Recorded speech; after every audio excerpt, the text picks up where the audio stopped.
Jelajahi perpaduan dua dunia, keaslian budaya, dan megahnya kota metropolitan.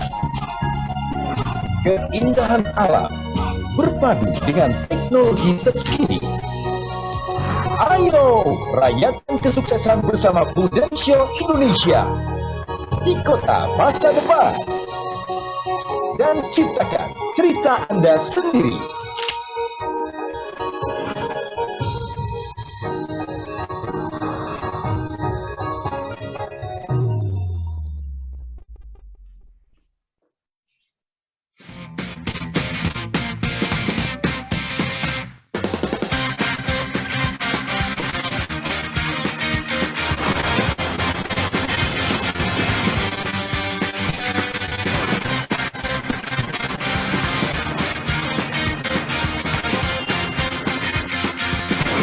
Temukan pengalaman tak terlupakan di tanah para bangsawan, baginda ratu, putri dan pangeran.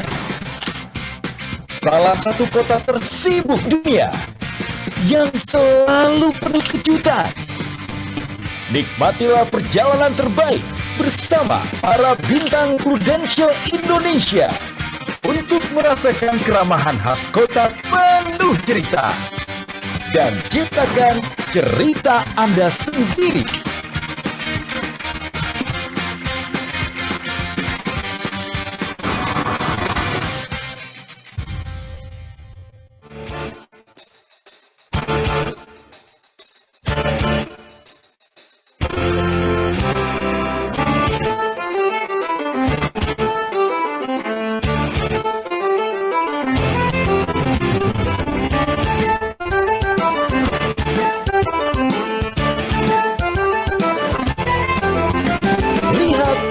Rasakan keindahan ujung kaki Pelangi dengan alunan musik khas dari tradisi yang selalu terjaga.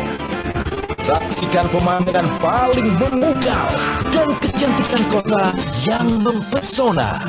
Mari rayakan pencapaian terbaik bersama Prudential Indonesia di kota yang penuh keajaiban dan ciptakan cerita Anda sendiri.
We're the people that do.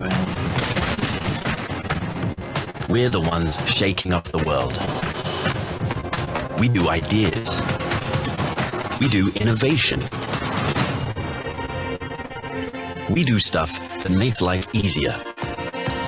We do fitness because health is the ultimate wealth. But we don't do it alone because when we do it together, we're stronger. We do good food because our bodies deserve it and because prevention is better than cure. We do money because thinking ahead leads to a brighter future. We do good because the world can be a better place. We do love. We do family. We do life.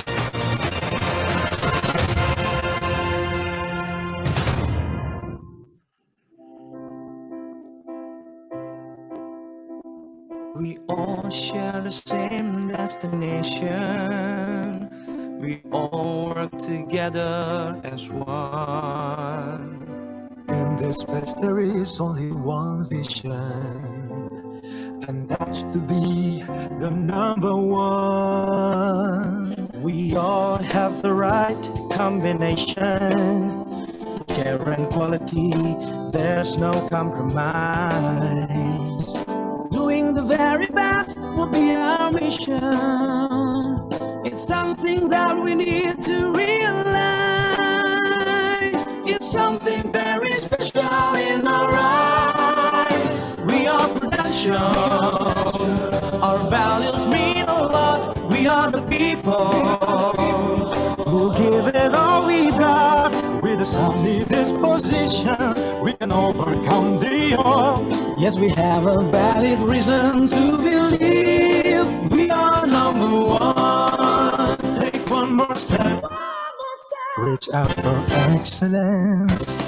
We'll do whatever it takes to touch the sky. And we help each other reach our aspirations. We know that we can do it if we try. We are Prudential. Our values mean a lot. We are the people Who give it all we got. With a sunny disposition, we can overcome the odds. Yes, we have a valid reason to believe we are number one. We are number one. We are number one.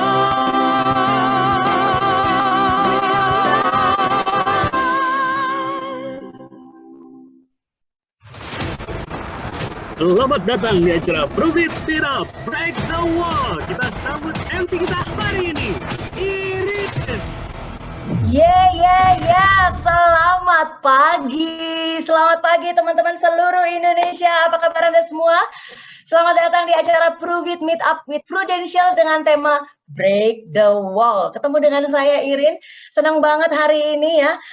Udah 5.000 lebih orang, hampir 6.000 ngumpul di sini di satu acara yang sebenarnya setiap 1 bulan sekali kita adakan nih. Teman-teman yang mungkin hari ini adalah pertama kalinya kamu ngikutin acara ini, pertama kalinya kamu memenuhi undangan teman kamu, pengundang kamu, mungkin bingung nih ya. Hari ini nih ada apa nih? Ada 5.000 katanya udah gitu. Tadi saya sapa selamat pagi. Selamat siang boleh, selamat sore boleh, selamat malam boleh. Tapi saya mau kasih tahu dulu nih teman-teman ya, supaya nanti nggak kagok di belakang-belakang. Kalau di Prudential itu kita kenal sapaannya dengan kata selamat pagi. Jadi walaupun sekarang ini kita lagi malam nih ya, kayaknya seluruh Indonesia pasti malam ya, beda-beda dikit. Tapi kita selalu kenal sapaan kita dengan kata selamat pagi. Why selamat pagi? Karena kita percaya di pagi hari kita selalu punya energi lebih, ke-recharge gitu ya, semangat lebih ya, bukan semangat yang sisa-sisa gitu ya. Tapi kita punya ekstra energi untuk kita punya energi untuk melakukan segala aktivitas kita. Jadi walaupun hari ini malam hari, mungkin ada Anda Bapak Ibu teman-teman yang baru pulang dari kerjaan, atau mungkin hari ini malam ini lagi nyetir nih di jalan gitu ya, atau lagi di rumah teman atau di rumah pacar, dimanapun teman-teman ya. Saya berharap semuanya dalam keadaan sehat ya. Nggak kerasa banget nih teman-teman, kita udah berada di penghujung tahun 2021. Udah hampir 2 tahun kita menghabiskan masa pandemi ini. Tahun lalu kita dihantam pandemi habis-habisan ya teman-teman ya. Seru banget, seru dalam tanda kutip ya. Banyak hal tapi yang kita pelajari nggak enak banyak, tapi tentunya banyak hal juga yang kita belajar banyak hal baru. Nah, tahun ini nih 2021 udah November aja nih teman-teman. Apa nih, gimana nih hidup kita, gimana nih masa depan kita, gimana nih kesuksesan yang kita idam-idamkan. Nah, acara seperti ini rutin diadakan oleh Prudential 1 bulan 1 kali gitu ya, untuk ngasih tahu kepada orang-orang di luar sana se-Indonesia nih bahwa ada nih satu motor, ada nih rekan bisnis yang bisa bersama-sama dengan kita untuk meraih masa depan kita, untuk kita boleh sukses bareng-bareng bersama Prudential. Itu tujuan acara ini setiap bulannya, makanya kita ngundangin teman-teman. Nah, bulan November ini terasa spesial, very special, spesial banget karena kenapa? Karena bintang tamu kita juga spesial banget. Saya nggak usah kasih tahu namanya, pasti udah tahu juga. Karena saya yakin alasan teman-teman salah satunya yang terbesar mungkin adalah pengen dengar si tokoh ini, si entertainer ini, si mantan mentalis ini gitu ya, yang sekarang kita udah kenal dengan kenal sebagai YouTuber, podcaster. Saya senang banget dengan dengar podcastnya. Saya yakin teman-teman juga tahu. Pokoknya dia sebagai YouTuber termahal saat ini yang saya tahu gitu ya. Pokoknya hari ini teman-teman, saya Irin mau mengencourage teman-teman untuk kita siapkan energi yang terbaik.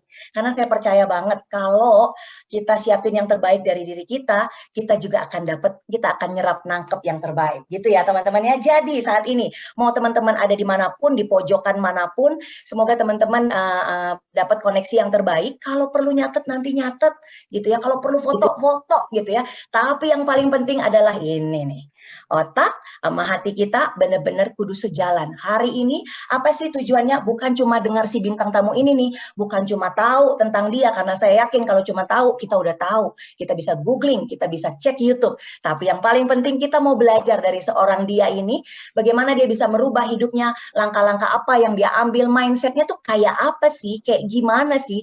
Itu yang nanti kita mau cari tahu lewat ngobrol-ngobrol bersama bintang tamu kita dan juga tentunya legend dari Prudential. Oke teman-teman, wih semangat banget. Saya ngomong 2-3 menit udah nambah nih, udah 6 ribuan lebih gitu ya. Dan terus saya encourage teman-teman kalau ini bakal seru nih, bakal seru. Mungkin teman-teman para pengundang, teman-teman Prudential gitu ya, boleh ngajakin lagi siapa lagi lah teman-teman, siapa-siapa yang teman-teman kenal untuk masuk ke sini, untuk join ke sini, untuk menangkap peluang bisnis dan belajar dari tokoh bahkan yang di luar bisnis Prudential, di luar bisnis insurance. Kenapa break the wall ya? Kenapa break the wall temanya ya? Karena saya yakin ada banyak sekali wall-wall nih, apa ya, tembok-tembok dalam hidup kita nih yang kadang-kadang mungkin menghalangi kita, pengen sih sukses, pengen punya masa depan yang cerah, yang indah, tapi kok kayaknya begini ya, kok nggak yakin ya, kok kayaknya masa depan gue suram ya, dan segala macam kegalauan, kebimbangan, keraguan, itu tuh tembok-tembok itu yang malam ini teman-teman, yang malam ini kita berharap semuanya itu bisa runtuh. Untuk apa? Untuk masa depan yang lebih baik. Masa depan yang gimana? Yang lebih baik, Rin. Yes. Yang setuju boleh tulis di chat, di kolom chat, tunjukkan virtual reaction kamu. Boleh juga raise hand. Boleh tulis, yes, gue semangat banget. Yes, gue on fire banget. Yes, gue pengen lihat Dedi. Ya, gue pengen belajar dari seorang Dedi. Yes, gue pengen bisnis yang baru. Gue pengen merubah nasib. Atau apapun yang teman-teman rasain hari ini, boleh tulis di kolom chat. Kita host and panelist pengen tahu nih, seberapa antusias nih teman-teman ngikutin acara Prudential pada malam hari ini. Oke. Wah, senang banget semuanya, semoga dalam keadaan sehat ya teman-teman. Tuh kan, nambah terus yes. Yes, oke. Break the wall, berharap banget tembok-tembok yang merintangi kita hari-hari ini, mungkin udah yang berapa bulan, udah berapa tahun, benar-benar malam ini kita bisa ambil keputusan untuk wall-wall itu, tembok-tembok itu bisa hancur, bisa runtuh malam hari ini. Oke, teman-teman. Udah kasih teaser sedikit ya, pembicaranya siapa, udah pasti tahu, udah nggak sabar dengar. Kemudian yang kedua ya, saya mau kasih tahu kalau yang seru berikutnya adalah hadiah. Siapa yang nggak pengen hadiah gitu ya? di flyer-flyer yang udah warawiri berapa minggu ini, teman-teman tahu bahwa kita akan siapkan beberapa hadiah, banyak hadiah gitu ya. Ada OVO Points lumayan buat jajan-jajan ya kan. Terus ada Samsung, ada smartphone gitu ya. Kemudian pokoknya ada banyak hadiah, tapi kan undian teman-teman ya, harus diundi. Ini yang masuk udah mau hampir 10.000, jadi kita kudu undi nih teman-teman. Nah ngundinya gimana? Ngundinya nggak bisa pakai nama doang, nggak bisa pakai nama aja. Jadi teman-teman harus mutlak kudu mendaftarkan NPA, nomor pengajuan agent. Nah ini muncul di layar teman-teman. Mekanismenya gimana nih supaya gua bisa masuk di lucky draw? Belum tentu dapat hadiah ya, diundi nih teman-teman ya. Yang pasti orang-orangnya harus hadir dong, harus registrasi dan ada nih di malam hari ini ya. Kemudian kudu bikin NPA, nomor permohonan agent. Ya, NPA gimana sih Rin bikinnya? Saya nggak akan jelasin, tapi yang teman-teman yang pertama kali hadir hari ini harus ngajakin, harus minta ke pengundang. Gimana bikinin gua NPA dong, buruan. Karena itu ada di sistemnya Prudential, Proof Force-nya Prudential, dan itu ada di pengundang kamu gitu ya. Jadi pastiin NPA-nya terdaftar. Untuk teman-teman pengundang, teman-teman financial consultant dari Prudential yang ngundang hari ini, dibantu ya, dibantu teman-teman kita untuk punya NPA. Habis itu apa? Habis itu nanti akan muncul nih barcode. Nah ini dia ya, barcode, teman-teman tinggal scan. Sekali lagi NPA-nya kudu kebentuk dulu, habis itu ini barcode-nya di-scan pakai handphone, terus diisi deh data-datanya dengan meng-capture NPA yang tadi udah dibikin. Sekali lagi ini sangat mudah sekali dilakukan oleh para pengundang kamu, yang ngajakin kamu yang bisa ngelakuin ini. Sekarang kalau misalnya lagi di tempat yang berbeda sama pengundangnya, buruan WhatsApp ya, mumpung kita lagi sambil chit-chat seperti ini, langsung WhatsApp, pastiin ya nomor gua kedaftar jadi lucky draw, siapa tahu nanti dapat Samsung Tab ya. Yang saya perlu informasikan adalah ini hanya sampai jam 8 ya teman-teman ya. 8 deh, itu ditulis 8.15, tapi supaya teman-teman nggak bisa lakukan dari sekarang, dan barcode ini nanti akan warawiri, akan nongol terus ya, running text sepanjang acara sampai sebelum jam 8. Jadi kalau mau daftar NPA dari sekarang, scan barcode-nya, daftarin, dan semoga deh dapat hadiahnya dari Prudential. Oke, seneng banget ya. Tadi ada yang bilang juga di kolom chat, suara nggak jelas, buram, ada stuck apa segala macam. Sejauh ini sih Bu dan Pak ya, ini oke ya, masih oke ya. Teman-teman panitia pantau terus. Jadi mungkin jaringan ya, gangguan jaringan di tempat kamu ya, di tempat Anda ya. Oke, semangat semuanya teman-teman. Seneng banget hari ini. Aduh, saya aja udah berapi-api banget tadi. Udah nunggu, udah ngelihat, wah seorang dia nongol. Saya pengen belajar banget, saya udah siapin catatan, saya udah siapin pulpen, apa yang benar-benar saya bisa serap dari seorang, udah sebut aja lah namanya, Deddy Corbuzier. Oke teman-teman, untuk membuka acara kita kali ini, saya langsung mengundang Head of Recruitment and Activation untuk menyapa kita semua. Silakan Pak Lukmanul.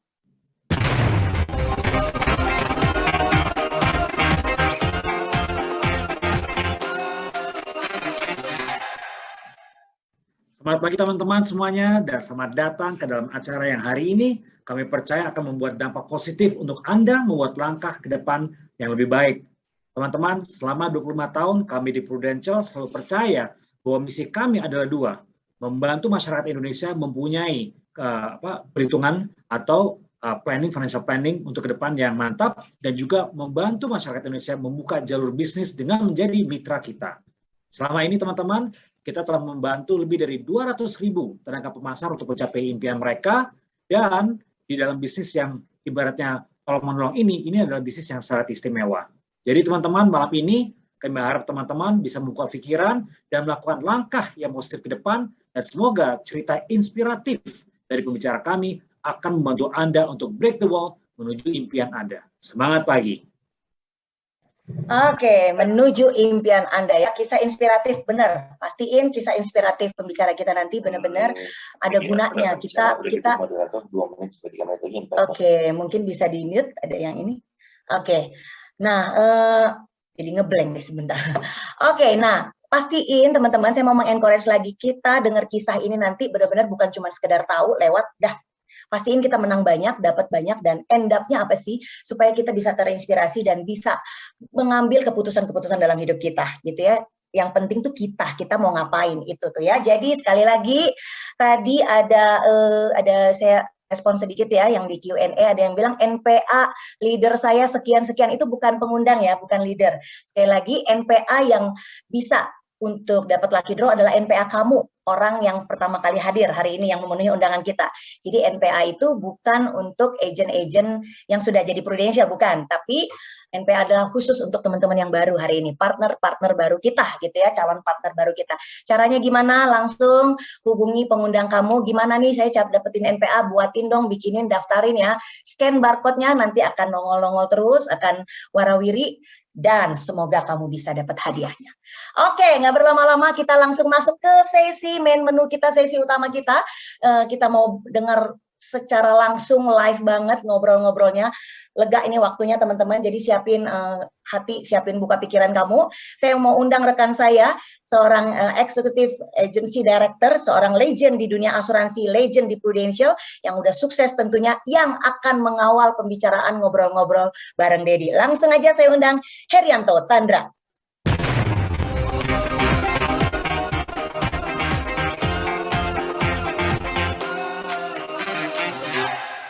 Oke, selamat pagi teman-teman semua Prudential Indonesia, apa kabar? Terima kasih Rin, terima kasih Pak Luki, dan saya menyapa Prudential dari Sabang sampai Merauke, hadir hampir 8.000, 7.000 orang hari ini, dan terus bertambah. Dan hari ini teman-teman, acara kita yang luar biasa, kita menghadirkan seseorang yang luar biasa dengan kisah yang telah menjadi legenda dunia. Ya, di dunia mana aja, dunia hitam, dunia putih, dunia abu-abu, dunia baru, dunia lama ya. Siapa lagi kalau bukan seseorang yang saya mungkin mau bacakan award-nya ini banyak banget ya. Saya nggak tahu mau bacakan dari mana ya. Pemenang Panasonic Global Award ya, kategori talk show terbaik ya, Variety Entertainment, Diamond Creative Award ya, 2 kali Merlin Award ya. Subscribernya 16,2 juta sekarang dengan 2,3 miliar viewer, teman-teman. Please welcome Deddy Corbuzier. Halo bro. Halo bro.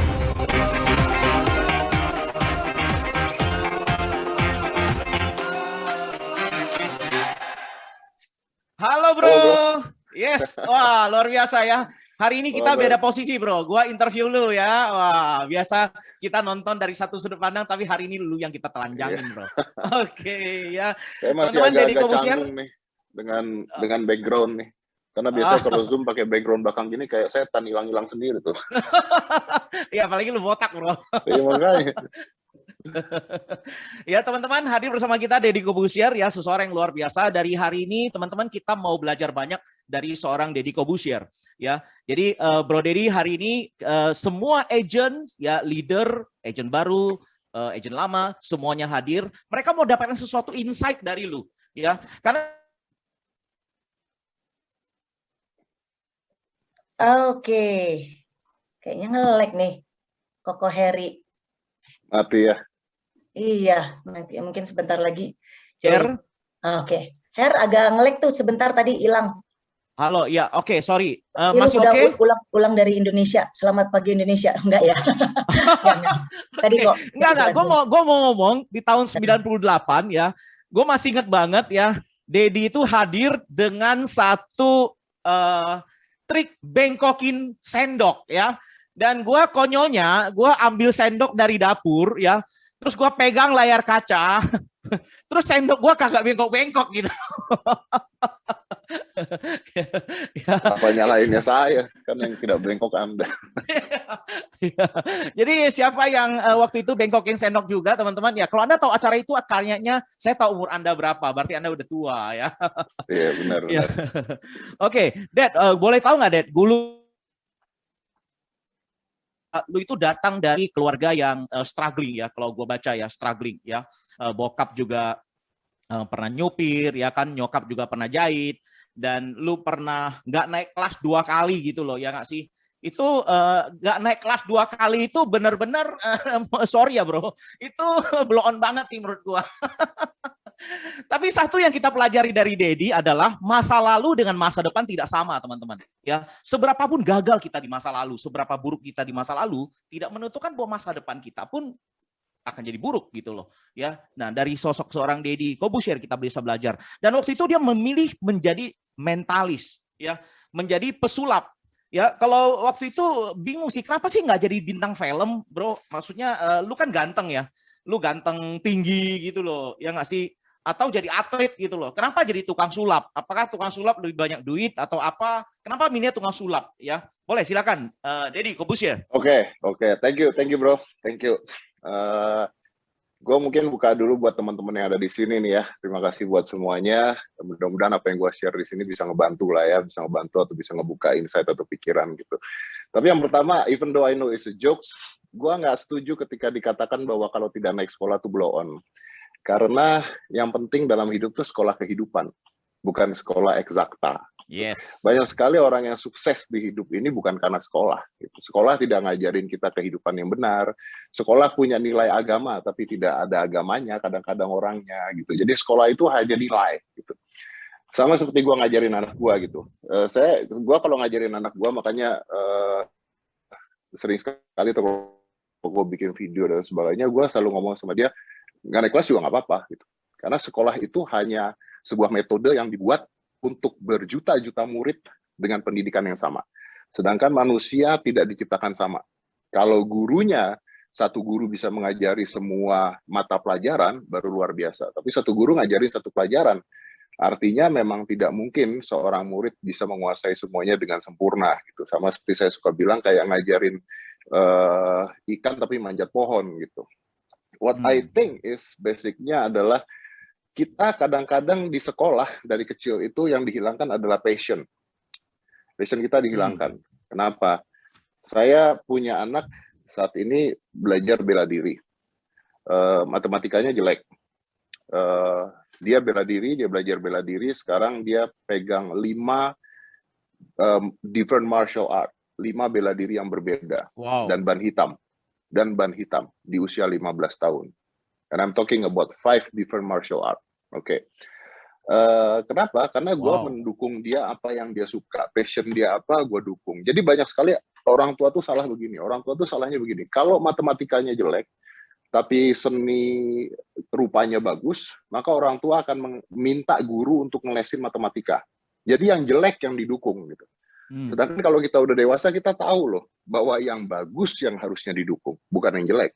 Jadi saya selalu mengaplikasikannya ke anak gua adalah kalau misalnya matematika dia jelek tapi seni rupa dia bagus, gua akan minta guru les untuk ngajarin dia seni rupa. Apa artinya? Artinya we need to know our passion and we need a support system from the family untuk mensupport apa yang kita suka gitu atau apa yang anak kita suka gitu. Dari situ adalah jalan sukses. Kadang-kadang kita tuh nggak pernah tahu kita tuh mau jadi apa soalnya gitu. Akhirnya kita mau jadi apa cuman karena kata-kata orang tua, kata-kata guru gitu ya. Dan akhirnya ya udah end up by Anda kerja di kantor dari jam 8 pagi sampai jam 5 sore, pulang sampai rumah jam 8 malam. Itu kerja atau dikerjain gitu. Buat gue tuh dikerjain gitu. Ya karena bener banget bro. Karena menurut gue tidak ada orang yang punya passion kerja di kantor. Nggak ada. Tapi orang tua kita dulu mengajarkan bahwa sukses itu berbeda dengan sekarang. Jadi kalau dulu tuh diajarin bahwa sukses itu artinya lu bisa punya kerjaan, lu punya sebuah tabungan yang lumayan, lu punya jabatan di sebuah kantor, itu adalah sukses gitu. Sekarang sukses itu berbeda gitu. Sekarang sukses itu adalah kalau lu bisa mendapatkan apa yang lu mau dalam hidup lu gitu. And that's not always money. It's not always money. Yes. Tapi passion lu dapet, kesenangan lu dapet, kebahagiaan lu dapet, dan it's a success yang berbeda gitu. Ini panjang nih, tapi gue lari ke pertanyaan lu dulu tadi bahwa yes, gue lahir dari keluarga yang sangat sederhana, bisa dibilang susah gitu ya, karena bokap gue pernah nyupir mikrolet, nyokap gue tukang jahit gitu. Jadi gue dididik bahwa orang sukses itu seperti itu, kerja di kantor, punya jabatan, punya tabungan, nikah, punya anak, mati. At the end of the day kan begitu kan. At the end of the day kan gitu kan. Habis selesai itu check out gitu kan. Nah, justru karena sifat dan pribadi gue yang tidak mendengarkan kata orang tua ya. Ini beda dengan durhaka ya. Kalau durhaka tuh melawan orang tua gitu. Kalau saya lebih tidak mendengarkan dan tidak setuju. Jadi dulu gue punya passion yang berbeda gitu. Gue bilang bahwa gue nonton pesulap dan gue bilang gue suka sulap gitu dan gue mau belajar sulap. Untungnya untungnya ayah saya mendukung hal tersebut. Oh ya? Nah, ya mendukung. Ya, ini dia makanya kenapa tadi masalah sekolah menjadi penting. Karena ceritanya nyambungnya di sini. Untungnya ayah saya mendukung hal tersebut. Jadi bahkan dia menyisihkan gajinya dia tiap bulannya itu untuk saya bisa beli alat sulap baru atau buku sulap baru gitu. Bahkan ketika saya tidak naik kelas, itu saya nggak dimarahin sama orang tua saya gitu. Tapi yang ditanya adalah lu punya mainan sulap apa lagi gitu.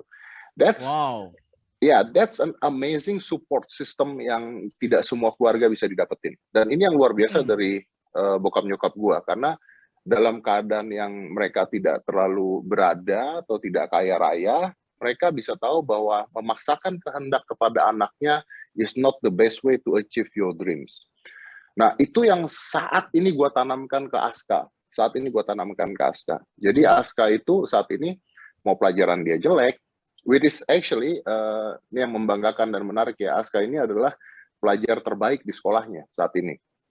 Nah, tapi dia mau pelajarannya jelek, mau nilainya jelek, dia mau begadang, dia mau tidur jam 2 pagi dan sebagainya, saya tidak pernah masalah gitu. Yang diajarin ke dia adalah tanggung jawab, bukan punishment atau bukan hukuman atau bukan marah. Jadi contohnya begini, ini gue ngomong aja ya panjang ya, nanti kan tinggal dikat ya. Contohnya begini, kalau gue punya anak, dia lagi nonton Netflix gitu, lalu nanggung dan dia tidurnya, Pak, nanggung banget nih untuk continue di satu, dia play game gitu ya, bisa sampai jam 1 atau setengah 2 gitu, sedangkan besok sekolah jam 7 gitu ya. Saya nggak pernah marahin dia, saya bilang, it's okay, do it, nggak apa-apa. Mau begadang sampai jam 2, setengah 3, nggak apa-apa. I'm okay dan nggak saya marahin, saya tidur duluan, saya bilang, saya nggak marahin. However, akan tetapi, besok jam 7 lu gue bangunin. Itu tanggung jawab.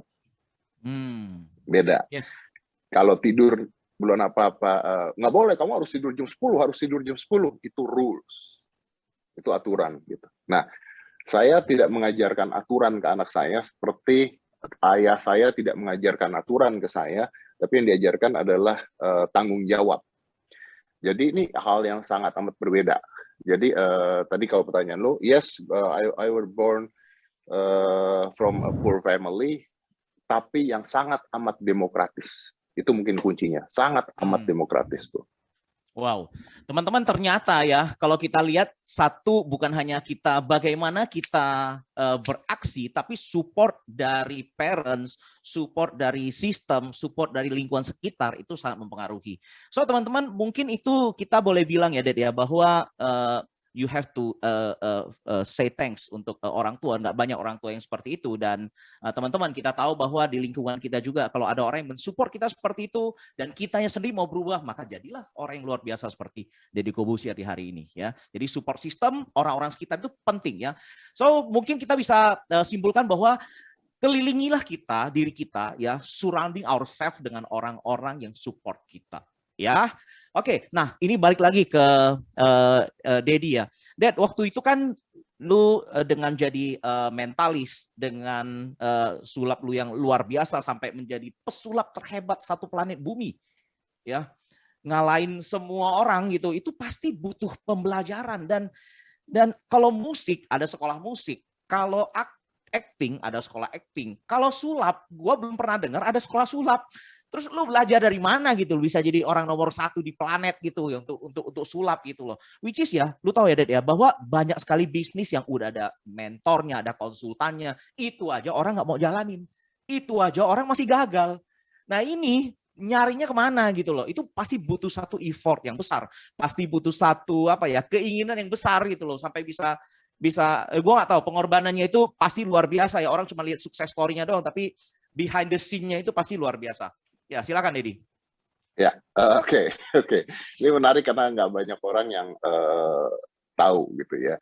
Jadi saya itu pada saat saya kuliah gitu, pada saat saya kuliah itu saya tuh ketemu dengan kan gue udah main sulap, udah perform dan sebagainya gitu ya. Terus gue tuh ketemu dengan salah satu magician dari luar negeri gitu.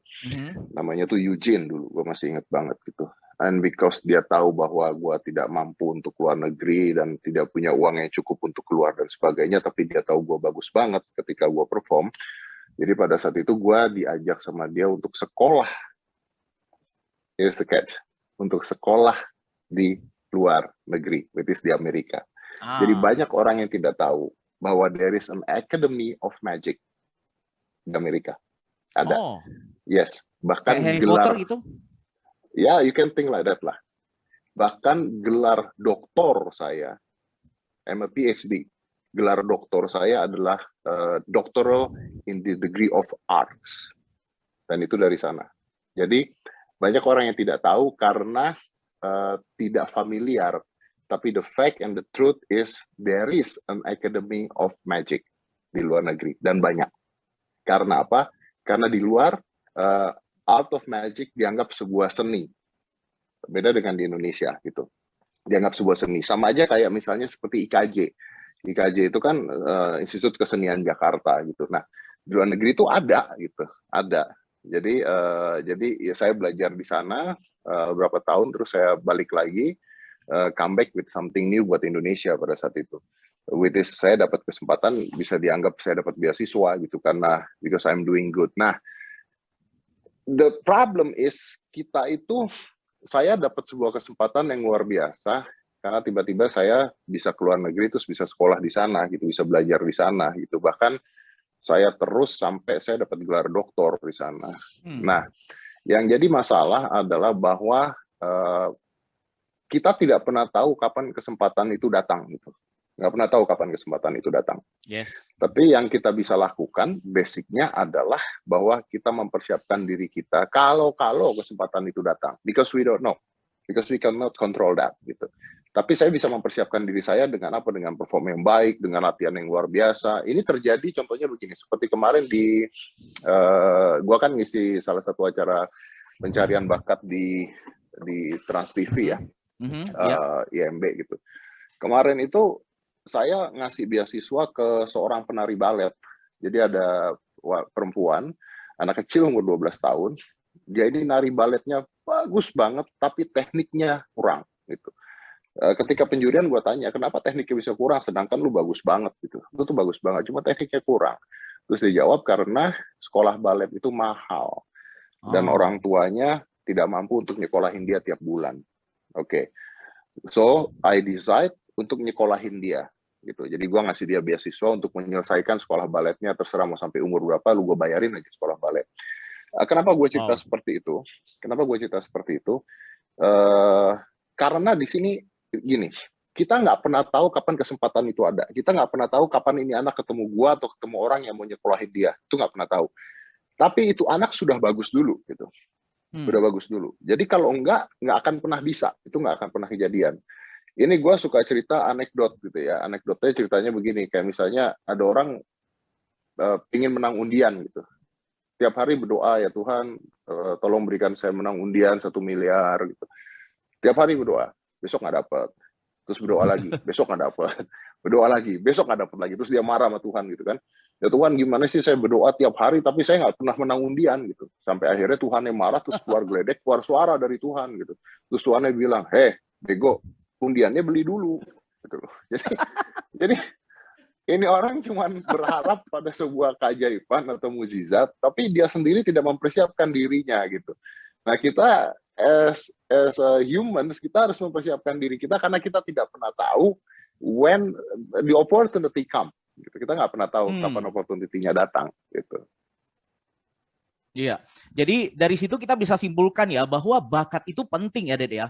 Tetapi kalau kita udah bakat doang, kita nggak belajar, kita nggak mau belajar, nggak mau ikut support system, kita nggak mau datang untuk diasah ya, nggak bisa optimal gitu ya. Kayak lu nih, lu mungkin bakatnya ada dan lu passion di dunia sulap dan kemudian lu masuk ke sekolah yang tepat dan itu jadi jadi luar biasa. Berarti perlu diproses ya gitu ya. Ya, gue percaya begini, gue selalu ngajarin ke anak gue begini bahwa genetic is important. Ya. Genetik itu bisa dibilang bakat dan sebagainya lah gitu ya. Saya bilang bahwa genetic is important, is very important, but hard work beats genetik. Saya selalu ngomong gitu. Karena begini, secara genetik saya ngebuktiinnya begini ke anak saya. Secara genetik itu saya tuh supposed to be obese gitu. Karena saya pernah obes gitu. Saya pernah obes, berat saya pernah 100 kilo lebih, I was fat, so fat. Dan akhirnya I decide that I need to stop and I need to work out. Saya harus latihan, saya harus olahraga sampai detik ini gitu. It is already 15 tahun ya. Sampai detik ini saya tiap hari olahraga, saya tiap hari ke gym. Saya setiap hari puasa, makan saya cuma sekali sehari. I'm doing OMAD 1 meal a day, every day for the last 10 years. Saya cuma makan sehari sekali. Karena saya tahu bahwa genetik saya tidak mendukung. Nah, genetik gua tuh obese gitu. Gue tuh kalau makan dikit pasti nyimpennya ke fat gitu. Jadi gue harus mengakali. Ya. Jadi gue harus mengakali gimana caranya gitu ya. Itu ya, gue tiap hari like every day I work out. And every day is 1.5 and 2 hours. Bahkan gue masukin ke dalam jadwal. Jadi bahkan ketika gue bisa cancel kerjaan karena itu jam olahraga gue gitu. Nah, this kind of things adalah hard work gitu. Adalah kerja keras. Jadi bakat itu penting, sangat amat penting gitu. Tapi bakat yang tidak digabungkan dengan kerja keras akan kalah dengan orang yang nggak punya bakat tapi ngotot. Pasti kalah gitu. Nah, jadi kalau kita tahu kita punya bakat dan kita ngotot, nggak mungkin lu nggak sukses. Wow ya, hard work beat genetik teman-teman ya. Jadi kita kalau nggak punya bakat, tapi kalau kerja keras, maka kita bisa jadilah seperti Deddy Corbuzier. Anda lihat ya, orang yang bakat gendut ya, itu kita minum air aja jadi daging gitu loh. Ya nggak sih? Itu pasti butuh effort yang luar biasa untuk transformasi dari gendut jadi bodybuilder seperti ini. Kemudian mau lanjut lagi, Dad. Waktu itu kan lu famous banget ya, dan lu very successful ya. Lu banyak sulap-sulap kan, gue juga hobi nonton sulap ya, maksudnya sering nonton kayak David Copperfield dan sebagainya, dan banyak banget ide-ide sulap yang out of the box, yang nggak pernah dilakukan oleh orang lain dan lu lakukan sampai lu masuk puncak dunia gitu loh ya kan, Merlin Award 2 kali, tapi at the top you quit. Justru orang biasa celebrate the success. Orang itu lagi di puncak-puncaknya, orang wah ini kesempatan mendulang uang, ini kesempatan cetak rekor, ini kesempatan udahlah kerok sebanyak-banyaknya, lu malah quit. Nah ini bertolak belakang banget gitu. Nah apa boleh ini nggak sih share ke teman-teman di sini. Jadi banyak di antara kita kalau kita if we already have something ya, achievement, kita biasa nggak mau quit. Kita biasa nggak rela untuk buang itu gitu loh. Nah, apa poin yang membuat lu berani buang itu, Dad? Kemudian ya udah bilang, udah gue nggak mau jadi tukang sulap lagi at the top. Itu amazing. Silakan. Ini gue susah jawabnya karena jangan dijadikan contoh gitu ya. Jangan dijadikan contoh gitu ya. Sebenarnya banyak alasan kenapa saya berhenti. Alasan secara family, pada saat itu I got divorced, terus saya harus ngurus anak saya sendiri dan anak gue ikut gue, dan banyak pekerjaan show itu I need to go out of the city or out of the country gitu, dan Aska waktu itu masih usia 6 tahun, jadi I need to choose either my work or my son pada saat itu gitu.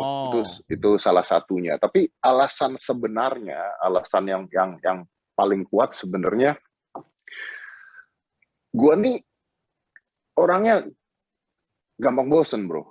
Gue tuh orangnya gampang bosen, gue tuh very curious gitu ya. Gue tuh ngelihat sesuatu ketika pada saat itu gue become a mentalist gitu, a magician mentalist. Terus gue menang Merlin Award tahun 2011. Gue bahkan lupa gue menang ya. Gue tuh menang 2 kali kalau nggak salah, 2010 berapa? 2010 2011. Gue menang tuh tahun 2010 gue menang. Itu the best mentalist in the world. Jadi gue ngalahin semua mentalis di dunia. Jadi sulap tuh dibagi-bagi, ada mentalist, illusionist, ada close up magic, ada macam-macam lah gitu, ada ventriloquist gitu. Kalau tadi lu bilang David Copperfield, dia illusionist gitu. Jadi kategorinya beda-beda. Nah gue tuh menang ketika gue menang world best mentalist di tahun 2010. Gue tuh bangga sekali dan gue senang sekali gitu ya, ketika gue diadu dengan semua yang di luar dan Indonesia menang. Tahun 2012 gue menang lagi gitu, masih yang terbaik nih gue menang. Di tahun 2012 setengah gue tuh dapat penghargaan dari SAM. SAM itu apa? SAM itu adalah Society American Magicians. Jadi Society Magician yang ada di Amerika, perkumpulan pesulap di Amerika. Itu yang buat Harry Houdini, Copperfield ada di sana. Pokoknya all the top magician are inside the society. Gue tuh dapat penghargaan honorary dari mereka sebagai lifetime achievement Asian magician. Nah, yang paling membanggakan gue pada saat itu adalah karena mereka nggak pernah ngasih orang Asia sebelumnya. Jadi orang Asia pertama ya? Orang Asia pertama yang memenangkan atau mendapatkan itu. Now by that time, gue ngelihat bahwa ketika gue berada di atas sekali nih ya, gue udah menang 2 kali dunia, gue dapat penghargaan dari Sam. There is no other way other than going down. Karena nggak mungkin tuh udah di atas tuh mentok lagi nggak mungkin, because it's impossible for you to win every year gitu. And there will be another magician younger, better than me probably, who gonna beat me and replace my place pada saat itu. That's what I think. Dan pada saat itu gue bikin acara magician, nyari pencarian bakat magician, kalau masih ingat The Master pada saat itu ya di RCTI. Dan I'm thinking, if I want to quit, if I want to stop, this is the right time and the right moment to stop. Because I want to stop when I were on the top. Jadi saya stopnya di sana pada saat itu. Nah, pada saat itu memang resikonya tinggi bro, makanya gue bilang ini buat didengarkan boleh, tapi jangan. Lu yang income loh, income hilang, semua hilang ya kan, itu kan. Oh iya. Iya. Terus lu makan apa bro? Ya tabungan masih banyak lah. Oke. Tabungan masih. Jadi buat teman-teman yang mau banting setir ya tabungan pasti kan masih banyak, boleh quit ya. Oke. Ya, tapi lanjut. That's actually a good point, bro. That's actually a very good point. Maksudnya ketika lu mau melakukan sesuatu harus dipikir dulu gitu kan. Maksudnya jangan tiba-tiba. Ya banyak nih orang bilang sama gue gitu ya, gue mau pindah kerja atau gue mau berhenti kerja terus gue mau ngejar passion gue. Boleh gitu, boleh. Nggak ada masalah, it's very good. Tapi lu juga harus mikir gitu, jangan lu berhenti kerja dan itu satu-satunya penghasilan lu nggak punya penghasilan lain, lu nggak punya tabungan, lu nggak punya duit sama sekali, terus lu mau ngejar passion lu gitu dengan resiko yang tertinggi. No, don't do that gitu. Lu harus stablekan dulu, lu punya tabungan, lu punya apa dulu, baru you can decide something. It's a very good point. Nah, berarti duit nomor 1 dong, Dad. Duit dulu ya, kita kan punya tanggung jawab responsibility sama anak, ya kan. Duit dulu nomor 1, baru boleh ngejar passion ya gitu ya. Ya kalau lu tanyanya gua mengatakan bahwa bukan duit kali ya. Kalau duit kan nggak ada habisnya bos. Tapi safetyness gitu. Karena kan kita butuh waktu untuk menjalankan sesuatu, kita butuh waktu nih ya, butuh waktu. Nah pada saat gua berhenti itu, I'm sure that my successness kemarin itu cukuplah memberikan gua makan enak selama 10 tahun lah misalnya kayak begitu gitu ya. Jadi oke, I just quit. Terus gue bikin talk show pada saat itu. Nah talk show itu juga diketawain orang gitu karena aneh aja gitu ya, dari seorang magician gitu tiba-tiba bikin talk show gitu ya.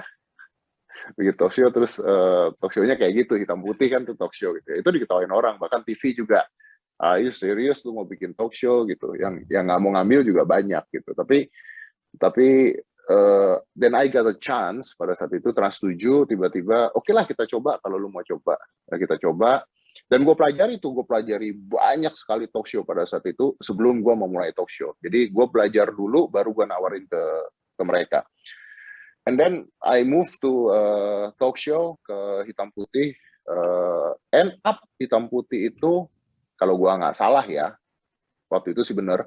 End up hitam putih itu adalah talk show terpanjang di Indonesia, which is hampir 11 tahun hitam putih itu. Nah, setelah itu gue bosen lagi karena gue ngeliat bahwa aduh ini talk show ini sebenarnya I can do more gitu, gue bisa berbuat lebih di talk show ini, tapi gue nggak bisa karena banyak aturan-aturan yang ada di TV yang nggak bisa gue break through. I cannot break the wall. That's the thing. I kan tulisannya kan break the wall nih. Break the wall. I cannot break the wall gitu. Kenapa? Karena di TV pasti ada aturan, ada KPI-nya, ada macam-macam lah yang gue nggak bisa. Karena I think saya ngelihat pada saat itu ada media baru gitu, media baru, which is YouTube. And I think why not I make my own talk show gitu. Of course with a different format gitu ya, dengan format yang berbeda gitu. Nah disitulah saya mulai mempelajari tentang podcast. Podcast pada saat itu tidak ada videonya, bro. Jadi podcast itu hanya suara, basically podcast. Karena podcast is coming from the word iPod broadcast. Yang buat Apple dulu pakai iPod. Terkenal dengan nama podcast. Nah, ketika saya bikin podcast, banyak podcaster yang lama tuh marah-marah. Gitu. Marah-marah karena mengatakan this is not a podcast. Gitu. Karena podcast harusnya nggak boleh ada videonya. Gitu. Itu yang mereka katakan dulu ya. Nah, sekarang mereka ikut. Tapi I don't care what they said, karena menurut gua ini kemajuan zaman, kita harus adaptasi gitu. Bahwa ke depannya dengan 5G, dengan handphone yang luar biasa gitu ya, people bisa memilih. Karena kalau mau dengerin podcast gua nggak usah lihat videonya juga bisa gitu. Matiin aja videonya sekarang, kalau pakai YouTube Premium juga masih kedengeran suaranya, atau tinggalin aja gitu denger suaranya. But if you want to see the expression, you can watch the video. That's my concept pada saat itu. Nah, akhirnya saya bikinlah konsep itu. Sekarang yang lucu, sekarang di Spotify podcast itu ada videonya, bos, saat ini. Jadi kalau dulu semua orang ikut lu. Iya. Jadi lu ini game changer, bro. Nekat lah, lebih dibilang nekat. Jadi ketika dulu orang marah-marah ke gue, podcaster nih marah-marah karena wah ini merusak podcast. Sekarang tempat podcast yang terbesar with Spotify ada videonya ketika orang bikin podcast. Gitu. Jadi apa yang terjadi adalah some people don't want to change gitu. Banyak orang nggak mau berubah, banyak orang nggak mau memulai sesuatu atau tidak berani memulai sesuatu yang berbeda dari mereka. Gitu. I try to adapt the situation, the time and everything to stay on the top gitu. Makanya gue mencoba segala sesuatu, hal yang baru. Of course I know gue nggak muda lagi gitu ya, maksudnya umur gue juga hampir gocap gitu. Jadi for me. Tapi lu makin tua makin keren, bro. Alhamdulillah, nggak apa-apa, terima kasih. Saya tuh senang loh kalau misalnya ada orang bilang saya tua tuh, saya senang loh. Jadi kadang-kadang ya saya suka ketemu orang di jalan gitu ya, terus bilang, Mas Dedi sekarang udah tua ya gitu. Saya tuh bahagia gitu. Terus saya bilang iya, tapi harus bahagia karena kamu belum tentu nyampe tua gitu, saya bilang. Karena alternatifnya tidak mengenakan, saya bilang. What is the alternative? Either you get old or you die. That's basically it, right? Jadi anyway, put the joke aside, akhirnya gue mencoba segala sesuatu yang baru lagi dan baru lagi gitu. Up until now, sampai sekarang. Nah, ini nyelip nih ya. Kan waktu sebelum lu jadi ini ya, lu jadi bawah hitam putih, lu sempet bikin geger dengan bikin OCD gitu loh. Ya, sampai semua orang ikut gitu. Dan gue lihat ya, lu selalu melawan arus. Lu selalu melawan arus, dan OCD itu waktu itu ditentang sama dokter. Karena melewatkan sarapan itu nggak bagus gitu loh. Tapi satu hal yang berani yang teman-teman kita bisa pelajari dari seorang Deddy Corbuzier, bahwa kadang-kadang kita nggak perlu dengarkan dengan pendapat orang jika kita yakin dengan apa yang kita kerjakan, dan kerjakanlah itu dengan benar-benar gitu loh. Maka jadilah OCD itu sampai sekarang pun ya, orang mau bilang intermittent fasting lah segala macam, kalau gue bilang itu OCD sih. Nah, menarik. Boleh. Oke, Dad, boleh cerita nggak OCD sedikit gitu? Transformasi dari magician, terus dari yang badan lu itu pasti butuh perjuangan ya. Kita aja mau hilangin perut aja setengah mati, ya nggak sih? Apalagi bikin badan jadi, bikin six pack gitu loh. Boleh cerita nggak? Apa perjuangan, tantangannya, terus seberapa parah lu mesti transformasi? Ya pasti banyak cerita-cerita yang nggak hanya sekedar di gambar doang, badannya bagus, ya kan? Kita percaya banyak pengorbanan yang udah lu lakukan. Boleh cerita nggak pengorbanan itu? Ini menarik karena gini, itu benar tuh, pada saat itu banyak dokter-dokter yang nggak setuju dengan melewati sarapan gitu ya. Sama seperti kalau dulu Indonesia tuh 4 sehat 5 sempurna. Ada kata-kata itu, kalau lu umur lu tahu lah 4 sehat 5 sempurna. Tapi sekarang nggak ada tuh 4 sehat 5 sempurna. Karena sekarang susu belum tentu sehat. Karena sekarang susu gulanya banyak. Jadi sekarang nggak ada tuh 4 sehat 5 sempurna, tuh udah nggak ada, udah dibuang. Nah, dulu pada saat gue bikin OCD, banyak dokter bilang, wah ini nggak sehat karena melewati sarapan dan sebagainya. Gue punya jawaban yang paling sederhana gitu.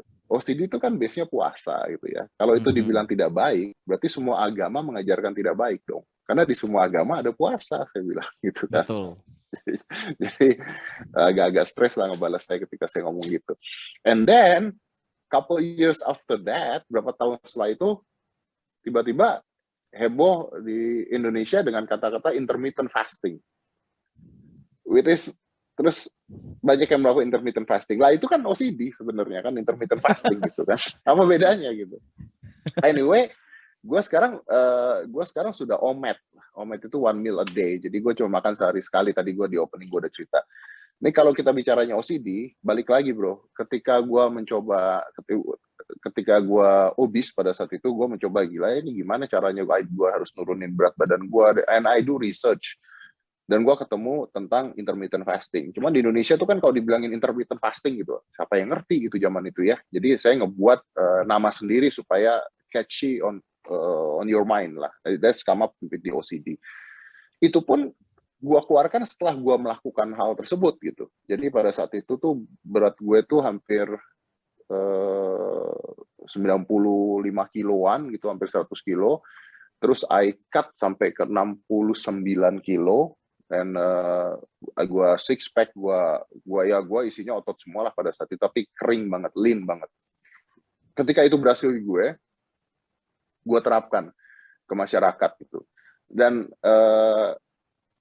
pada saat itu kan banyak orang mengatakan bahwa OCD dijual, bukunya di Gramedia dijual. Sebenarnya enggak gitu. Memang di Gramedia dijual, tapi di websitenya bisa download gratis. karena pada saat itu tujuannya adalah untuk menyehatkan masyarakat, bukan buat jualan gitu. That's a story about tentang OCD. Nah kalau sekarang gue sudah OMAD karena gue tahu bahwa usia gue bertambah terus. Jadi metabolisme gue tidak sebagus ketika gue berusia 30 tahun, for sure. Gue latihan harus lebih banyak lagi. Nah ini juga menarik nih begini. Banyak orang mengatakan ketika tua itu menjadi lebih bijaksana gitu ya. Gue nggak setuju gitu. Yang gue setuju adalah banyak orang tua tuh males. Kenapa? Karena mereka berpikir bahwa the older you are, the weaker you are. Makin lemah Anda. Yes, it's true. On some certain part it is gitu ya, bahwa ya mungkin napas lu udah nggak sebagus dulu gitu ya, bahwa stamina lu udah nggak sebaik dulu gitu ya.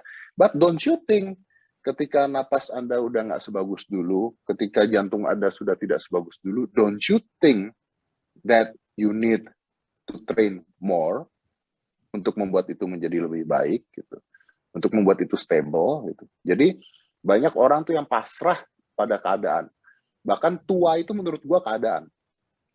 Jadi ini ada gue tuh suka ngomong gini ke teman-teman gue, walaupun ini kontroversi ya,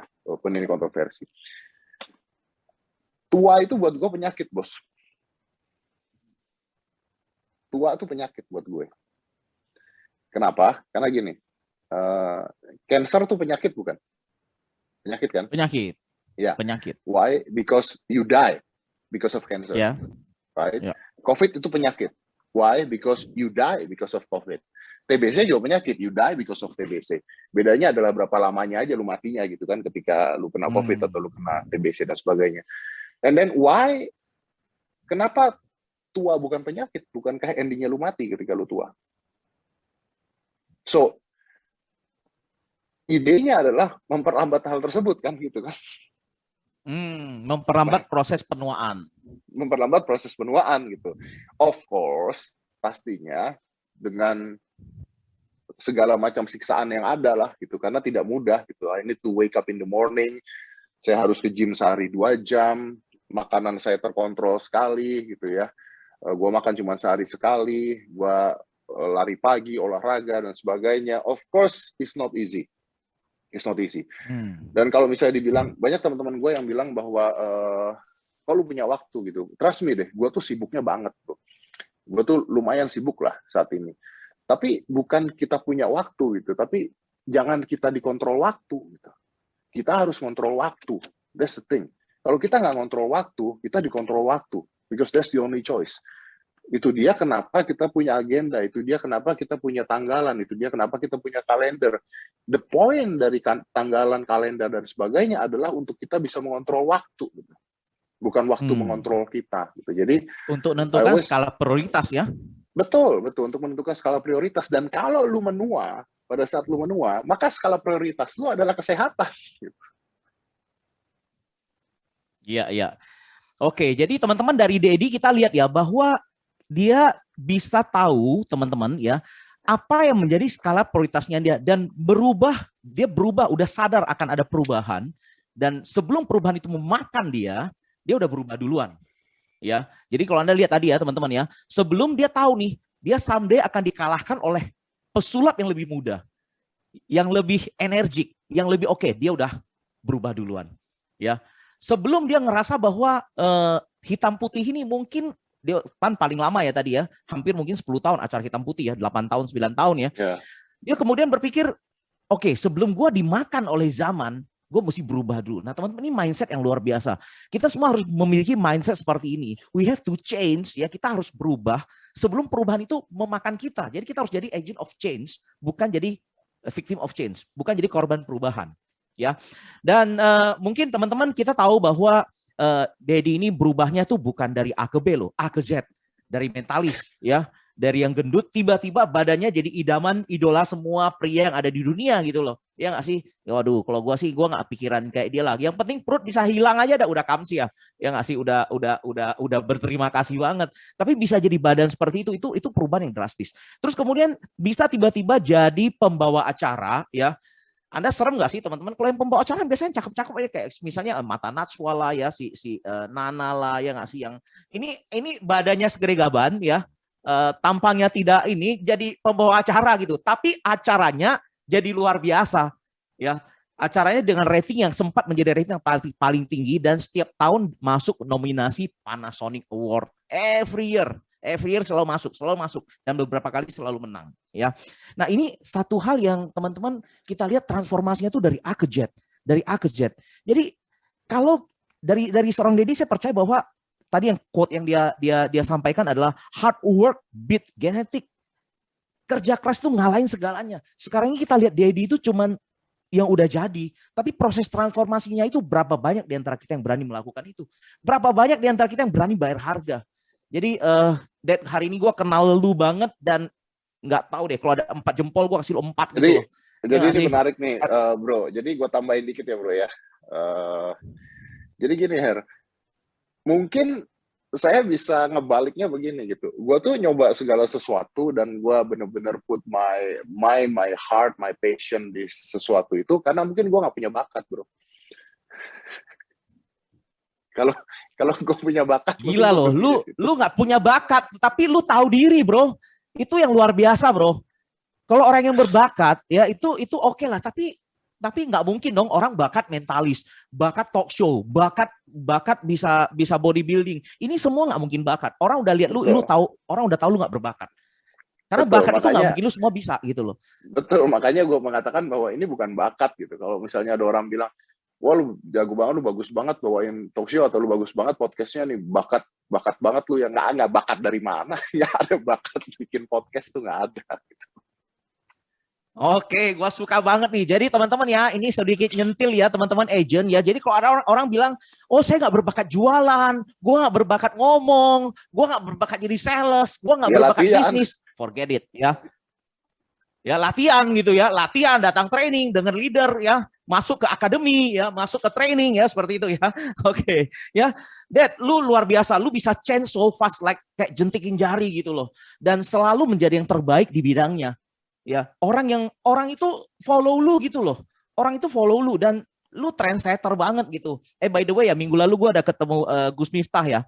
Dia bilang, oh si Dedi lagi bosen nih, dia bilang dia bagi mau bikin acara komedi. Gue bilang, what the hell acara komedi gitu loh. Dia itu nggak lucu sama sekali gitu.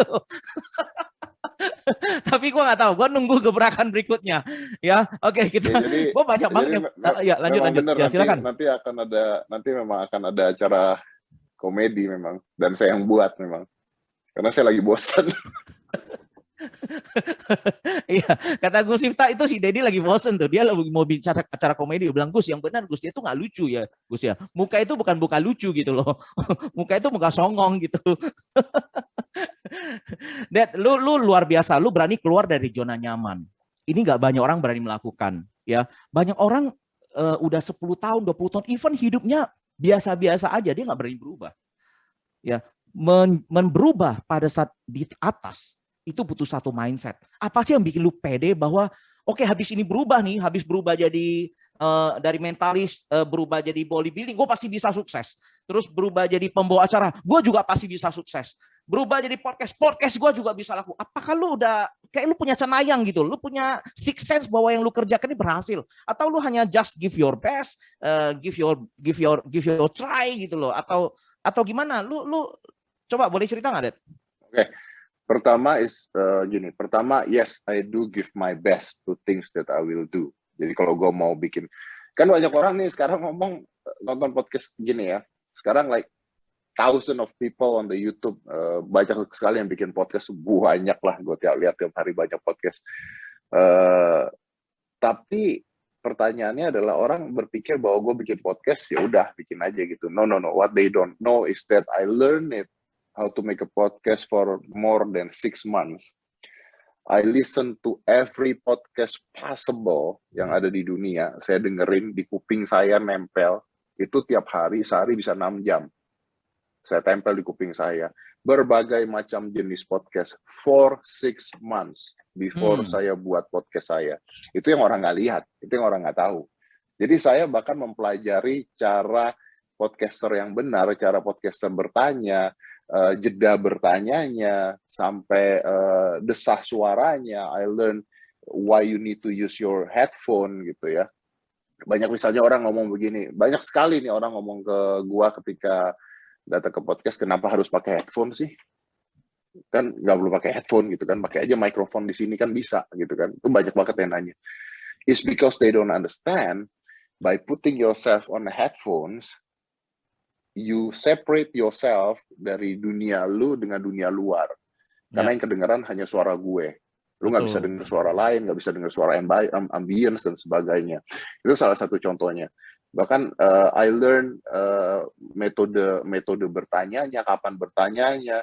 I learn when you need to answer back and everything. Itu lebih dari 6 bulan sebelum gue bikin podcastnya. Itu satu. Jawaban kedua, kalau kita menghilangkan unsur uang, then I basically have nothing to lose, bro. Gua bukan lahir dari keluarga yang kaya raya, yang bapak gua konglomerat, punya duit banyak, punya perusahaan. Kalau gua gagal, gua ngancurin keluarga gua gitu ya. Gua nggak punya itu. Jadi kalau gua gagal ya gagal gua gitu. Gua nggak punya resiko apapun. Ya udah gitu. Resikonya apa buat gua gitu. Karena if I don't try something new, I get bored. Kalau I try something new, I get exciting gitu kan. Jadi base gua melakukan segala sesuatu itu adalah if I want to do it, I really gonna do it. Because I know I have nothing to lose. Gua nggak akan kehilangan. Gagal ya udah gitu. Gagal ya sudah gitu. Karena banyak orang yang takut untuk memulai basicnya. Ya. Ini yang jadi masalah. Betul. Banyak orang yang takut untuk memulai.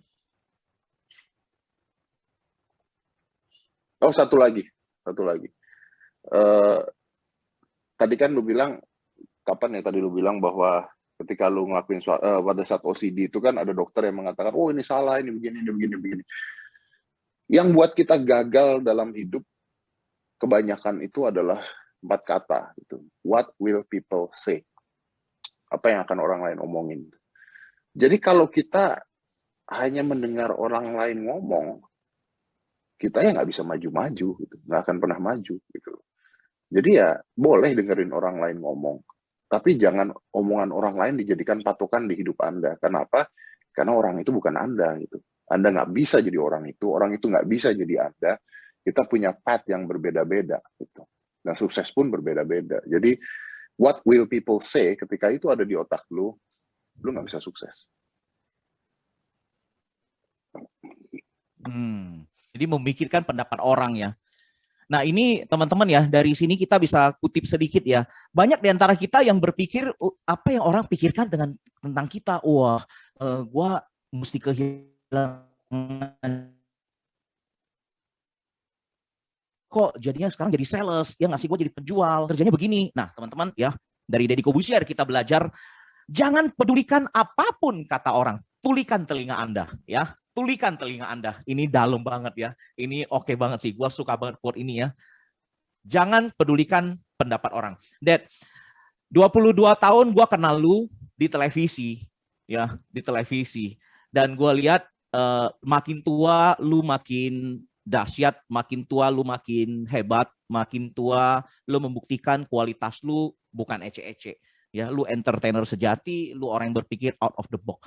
Kalau lu melihat Deddy Corbuzier dulu 20 tahun lalu dengan Deddy Corbuzier sekarang, menurut lu apa yang berubah dari Deddy Corbuzier kalau lihat lu dulu dan sekarang? Yang mungkin kita bisa petik pelajarannya. Apa yang berubah dari Deddy Corbuzier dulu dan sekarang? Ya, kalau sekarang mungkin tambah keren, tambah tua lah ya. Nggak, maksudnya dari growth-nya gitu loh, dari perkembangannya itu apa yang berubah, Dad? Yang kita mungkin bisa pelajari tanpa harus lewatin siklusnya lu. Kita bisa pelajari sesuatu dari situ. Gini, mungkin jawaban ini bukan jawaban yang bisa menjawab ya, tapi kalau ditanyanya seperti itu, yang berubah ya, yang berubah adalah I think this time belakangan ini, di hari-hari belakangan ini, I give more time for myself. Saya lebih memberi waktu ke diri saya sendiri gitu. Kenapa? Karena target saya untuk mencapai kesuksesan itu dulu saya kejarnya sampai usia 30. Itu target saya tuh gitu. Jadi gue punya target ketika gue 30 gue harus sukses. Kalau nggak sukses gue tambahin setahun, gue tambahin setahun, gue tambahin setahun, gue tambahin setahun terus gitu. Saat ini saya lebih santai dalam melakukan sesuatu, lebih nyantai, lebih menikmati diri sendiri, lebih enjoy gitu. I spend my time to enjoy the day. Kalau dulu nggak bisa tuh bro. Dulu tuh gue tuh dulu gila banget. Jadi gue tuh dulu I'm very hard worker. Jadi gue tuh dulu bahkan gue pernah show misalnya keliling Indonesia dulu nggak pulang rumah tuh 3 bulan nggak pulang rumah tuh. Gue ada di dalam bus 3 bulan. Dulu tuh seperti itu ya. Terus gue sekolah keluar, terus gue perform. Pokoknya gue nggak punya waktu untuk istirahat at all sama sekali. Belakangan I spend more time for myself. Jadi gue lebih nyantai, lebih enjoying life. Lebih enjoying life lah, lebih menikmati lah gitu. Lebih menikmati ya, tapi hidup. itu Kenapa? Sorry. Kenapa? Karena menurut gue sudah bisa menilai apa yang penting dan apa yang tidak, dan of course yang penting dan yang tidak itu selalu berbeda setiap tahunnya, setiap jenjang waktu itu selalu berbeda. My son, anak gue sekarang udah 15 tahun, udah gede banget gitu ya. Jadi gue udah bisa ngasih dia tanggung jawab sendiri gitu, udah bisa santai lah intinya bro. Ya. Jadi Dad, kan kalau kita lihat ya 20-an tahun ini lu do a lot of things ya, dan semuanya jadi spotlight, jadi highlight. Kalau kita lihat anak-anak muda sekarang kan kita tahu beberapa tahun ini kan dunia berkembang cepat banget ya Dad ya. The world change so fast gitu loh, ya nggak sih? Apalagi 5-6 tahun terakhir ini gitu dengan adanya revolusi industri 4.0 ya kan, dengan digitalisasi dan sebagainya. Nah sekarang ini banyak sekali anak-anak muda yang mencoba instan ya. Mungkin kalau kita generasi tua ya, generasi 40, kita selalu percaya proses. Tapi kalau anak-anak muda sekarang itu maunya serba instan ya, instan. Mereka mau express money, duduk-duduk dapat duit ya. Kalau bisa investasi kemana sehari dapat 1%, 2% ya kan. Terus ya kalau bisa nggak usah kerja lah ya, nggak sih, santai-santai ya kan. Kemudian bisa dapat duit. Nah gimana pandangan lu tentang seperti itu? Ini banyak menghinggapi generasi-generasi muda kita, dan kita di Indonesia lu tahu sendiri 137 juta itu milenial gitu loh. Ya, kalau semuanya berpikir seperti itu, what do you think gitu loh. Jadi Deddy Corbuzier itu jadi semakin langka. Orang yang mau diproses itu semakin langka. Orang yang mau belajar itu semakin langka gitu loh. Nah, sekarang ini banyak orang mau ekspres gitu loh, mau instan. What do you think that? Oke. Ini gampang jawabnya. Jadi gini, karena memang dunianya saat ini serba instan. Jadi agak sulit ketika saya menyalahkan milenial yang mau instan nih. Karena dunianya serba instan gitu kan. Kalau zaman dulu kita mau makan, kita mesti ke pasar dulu beli makanan, kita masak sendiri di kos-kosan gitu kan ya, anak nasi sendiri gitu, tuh, makan gitu. Sekarang telepon Gojek bos, dapat makanan gitu. Ya kan? Itu aja udah instan gitu ya. Dulu nggak ada microwave, sekarang ada microwave gitu ya. Dulu orang harus nonton TV, yang mana yang lu tonton adalah apa yang disajikan. Saat ini lu nonton apa yang lu mau gitu. Makanya ada OTT, on demand. Jadi the world change ke sesuatu yang sangat amat instan. Segala sesuatu diberikan instan. Dulu lu mau beli game, anak-anak suka main game. Dulu mau beli game, lu harus ke toko. Untuk beli game, bawa pulang, masukin, download, install, dan sebagainya. Sekarang dengan kecepatan internet, lu mau beli game, lu tinggal pencet satu, klik, bayar pakai PayPal, you got the game. Jadi everything is instant. Dulu orang mau terkenal, harus di TV, harus digebrak-gebrak sama TV, harus nunggu dari pagi walaupun acaranya malam, harus kena itu semua. Sekarang with the applications yang ada sosial media seperti TikTok dan sebagainya, di TikTok orang bisa tiba-tiba FYP. Bisa tiba-tiba terkenal di TikTok gitu ya. Wah, tiba-tiba videonya dia masuk FYP. That's actually the benefit atau sebuah kemudahan yang diberikan oleh dunia kepada manusia di zaman ini. Itu kemudahannya, oke? The good thing about it adalah setiap manusia diberikan kesempatan yang sama for being instantly successful. Itu kemudahannya, oke? Sekarang kita lihat kelemahannya. Kelemahannya adalah because everything is so instant, then it's easy to be forgotten. Maka sangat amat mudah untuk dilupakan. Kalau kita lihat berita aja, hari ini lagi berita heboh, wah heboh yang apa gitu ya, 3 hari deh kasih, hilang beritanya. Why? Karena sekarang kita dijejali dengan berita yang ada di mana-mana, dengan semua orang bisa naruh berita, semua orang bisa bikin video, semua orang bisa ngapa-ngapain, semua orang bisa FYP di TikTok gitu ya. Jadi akhirnya segala sesuatu yang instan ini datang dengan resiko. Resikonya apa? Resikonya gampang dilupakan juga oleh orang. Itu resiko terbesarnya. Dan apa yang nanti akan stay di atas, akhirnya yang stay di atas adalah orang-orang yang memang sudah siap menerima instan ini. Ketika ini instan terjadi, anggap sebagai sebuah kesempatan. Tapi persiapannya ada apa enggak? Kalau persiapannya enggak ada, ya mereka ketika instan ya terkenal semalam gitu. Terkenal semalam doang, sukses semalam doang gitu. Tetap biar gimana pun, orang-orang yang sukses sampai kapanpun adalah orang-orang yang mau kerja keras. Nah, kita lihat aja bahwa keinstanan ini menjadi sebuah kebaikan untuk manusia di bumi gitu. Tapi yang mereka lupa adalah mempertahankan ini tetap with the hard work. If you don't do hard work, keinstanan ini jadi racun buat lo. Tapi kalau lu kerja keras, keinstanan ini jadi kesempatan buat lu. It's two different things.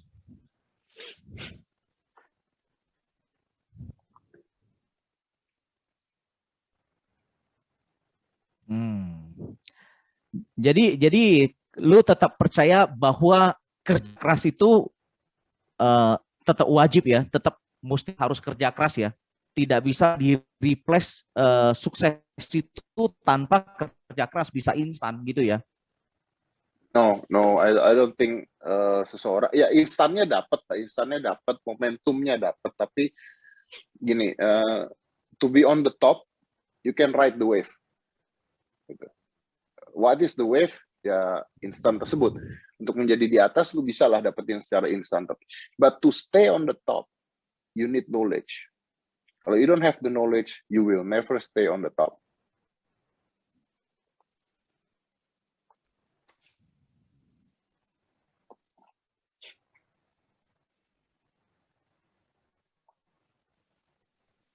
Harry, oke, agak nge-lag nih. Nge-lag ya kayaknya ya. Are you there, Harry? Oke. Oke. Halo. Ya, I'm agak here. Yes, silahkan. Yes, I'm still here.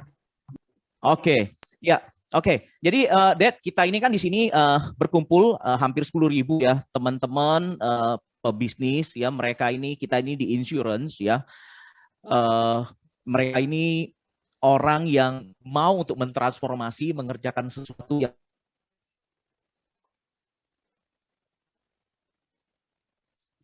Hilang nih. pebisnis Hilang ya. Kalau, halo Dad, halo. Ya. Tadi sempat Dengar hilang nggak? sedikit. Coba. Ya, boleh. Halo, Silahkan. Kedengeran lagi. Silakan. halo, masih ada? Masih ada. Semoga Iya. lancar. Lanjut, Her. Lancar ya. Oke, lanjut. Jadi Dad, kalau lu melihat pebisnis nih, ada nggak pesan-pesan buat kita nih ya, para pebisnis ya? Mungkin yang baru mau start, yang baru mau join, yang baru mau struggling ya kan sih? Karena mereka kan belajar hal baru, mereka meninggalkan dunia karyawan mereka untuk masuk ke industri yang mereka totally new, untuk sekedar mau untuk hidupnya mereka berubah menjadi lebih baik. Ada pesan-pesan nggak buat teman-teman yang hadir hari ini, para agent, ataupun tips-tips buat mereka supaya bisa transform menjadi orang yang lebih baik? Ya. Silakan, Oke. Dedi. Yang pertama, you need to know what is your passions, gitu ya. Passion ini beda sama bakat ya. Passion ini adalah sesuatu yang lu suka gitu, karena itu yang paling penting. Kalau lu nggak suka ngelakuinnya ya Anda sukses pun percuma sebenarnya di dalam hal tersebut gitu. Jadi lu harus cari apa dulu passion lu. Yang kedua, kalau passion lu sudah ada, then kategori keduanya adalah you need to put your effort atau hard work, atau kerja keras yang luar biasa di suatu yang lu percaya bahwa itu akan berhasil. Oke? Itu yang kedua. Lu harus kerja keras. Yang ketiga, lu harus berani ambil resiko. Lu harus berani ambil resiko, karena hampir semua orang sukses itu adalah orang yang mengambil resiko. Saya belum pernah ketemu orang sukses, orang yang nggak ngambil resiko tuh belum pernah gitu. Kecuali anaknya orang kaya raya yang kerjanya cuma lanjutin kerjaan bapaknya doang gitu ya. Itu pun punya resiko gagal gitu ya. Jadi harus berani mengambil resiko dalam hidupnya ketika lu mau berubah. Because in every change itu, di dalam setiap perubahan itu pasti ada resikonya gitu. Nggak mungkin kita berubah tanpa resiko, tuh nggak mungkin dan nggak masuk akal. Jadi kita harus berani mengambil resiko. Yang keempat, yang menurut saya agak nggak enak diomongin, adalah we need to understand that in every decision that we make, we can be wrong. Kita bisa salah. Yes. Tidak ada satupun orang di dunia ini yang bisa meyakinkan bahwa apa yang Anda ambil itu benar. Bahkan diri Anda sendiri. Itu nggak ada. Nggak bisa. Yang bisa dilakukan adalah you sure, lu yakin bahwa lu akan melakukan ini dengan segala resikonya. Dan lu tahu bahwa sukses itu adalah orang yang mengambil resiko. Itu bisa. Tapi menggaranti kesuksesan 100% itu sulit dan nggak pernah bisa. Makanya gue tuh punya teori keranjang sampah gitu. Keranjang sampah tuh, teori gue tuh begini. Kalau kita punya keranjang sampah, isinya sampah semua gitu ya. Kita lempar aja ke tembok. Kita lempar ke tembok. Kita lihat yang mana yang nempel. Itu sama dengan ide, kreativitas dan sebagainya. Jangan hanya memiliki satu way out gitu. Tapi punya beberapa way out. If I fail in here, what should I do? If I fail in here, then what? Jadi saya harus punya plan A, plan B, plan C gitu. Karena one of it gonna stick. Salah satunya akan stick. Tapi Anda harus ingat juga bahwa everything bisa sukses, bisa gagal. Kan at the end of the day, ada faktor X ya. Ada faktor X yang nggak bisa kita kuasai gitu ya. Ada orang udah gimana pun lah sekolahnya tinggi gitu ya, orang tuanya kaya gitu, tapi ending-endingnya hidup melarat gitu, ada gitu. Ada orang yang orang tuanya susah, nggak pernah sekolah gitu ya, tapi tiba-tiba kaya raya gitu, jualan kalkulator di Glodok gitu, kaya gitu, ada gitu. Jadi kita nggak pernah tahu. Yang kita pernah tahu adalah mengontrol diri kita untuk tetap berjuang, untuk tidak mau menyerah, untuk tidak mendengarkan kata orang lain, dan untuk yakin pada diri kita bahwa kita mampu. Karena kalau orang lain bisa, harusnya kita juga bisa. Yeah, wow, itu dia ya. Kalau orang lain bisa, kita juga bisa. Kalau Deddy Corbuzier bisa, kita juga bisa. Teman-teman, kita udah sampai di akhir acara kita yang kita dapat banyak sekali dari seorang Deddy Corbuzier. Oh ya, Ded, satu lagi, last question. Begitu, ini last ya, very last. Ini dari gua pribadi. Begitu mendengar kata asuransi, Ded, apa yang terlintas pertama kali di kepala lu? Safety net, oke. Ya, keamanan sebenarnya. Keamanan, oke. Ya, jadi kita menjual keamanan, safety net. Teman-teman, hari ini kita belajar banyak dari seorang Deddy Corbuzier, teman-teman. Ya, kita beruntung sekali bisa private, bisa terutama yang saya paling beruntung ya, bisa ngobrol bareng dan kita bisa belajar banyak sekali, teman-teman, dari seorang Deddy Corbuzier ya. Teman-teman, banyak orang-orang hebat yang hadir dalam kehidupan kita. Dan saya percaya hari ini kita beruntung. Dan saya boleh potong satu nggak, nambahin boleh. satu, boleh? Boleh banget. The time is yours. I want to show you a painting behind me. Oke, mesti matiin dulu virtual background-nya, Dad. Ya. Jangan bilang lu lagi ngelukis ya. No. This is a beautiful.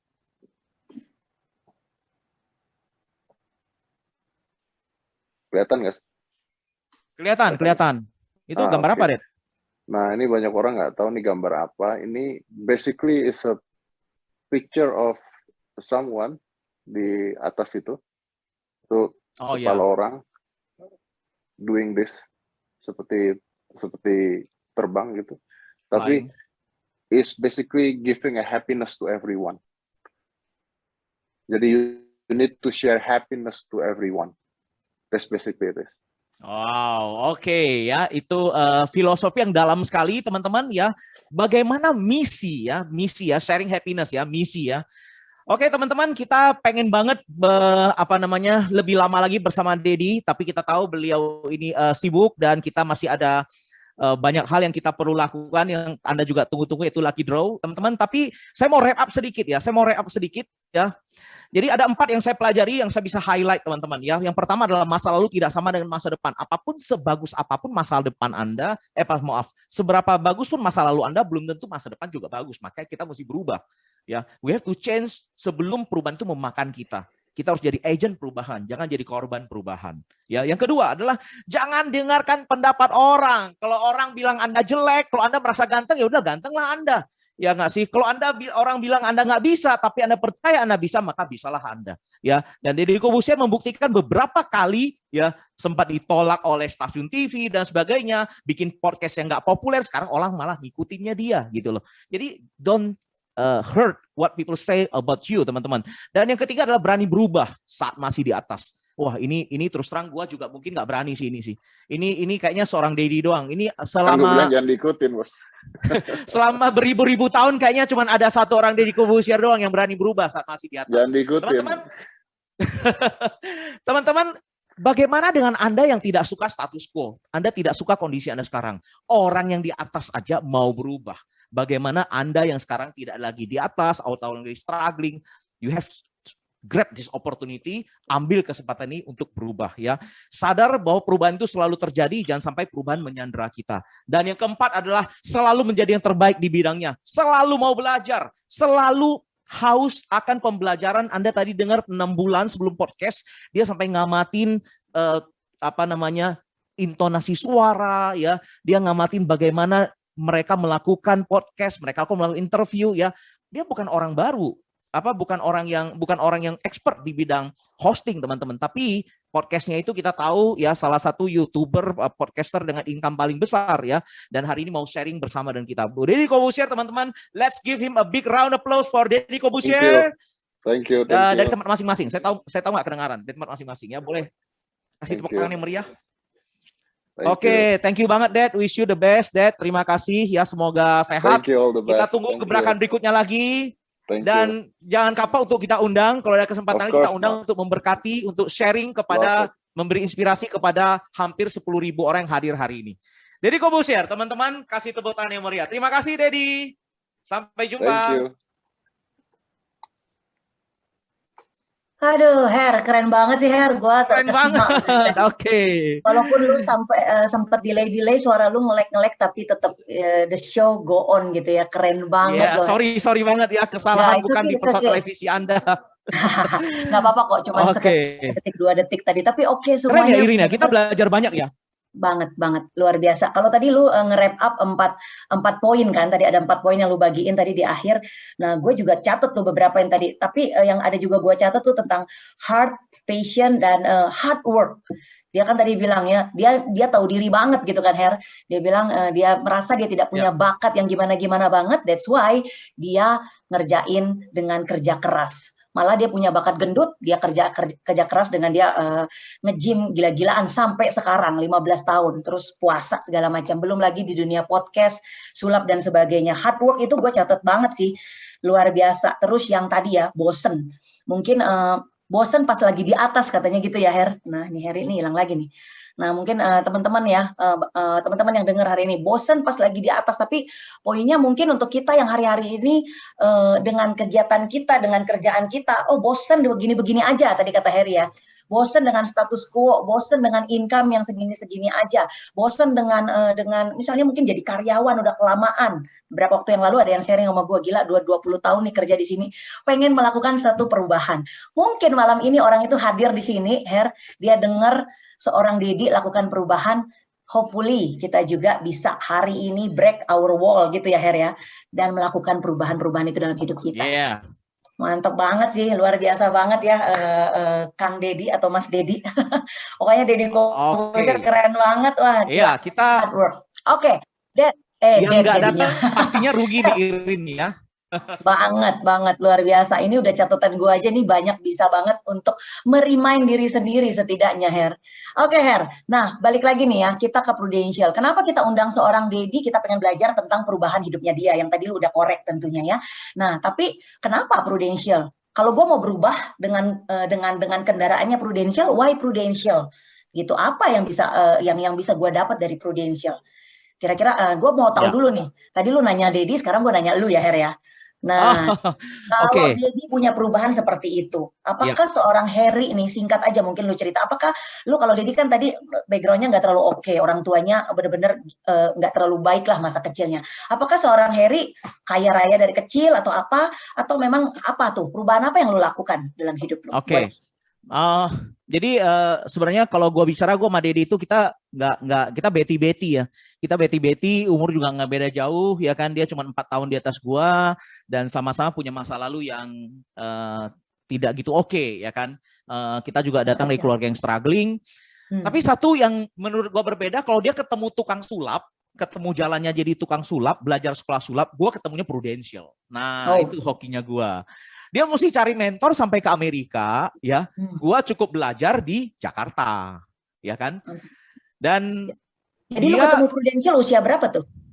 Gua ketemu Prudential umur 22, ya. Itu hampir 20 tahun yang lalu ya, 19 tahun yang lalu, ya kan, 19 years ago.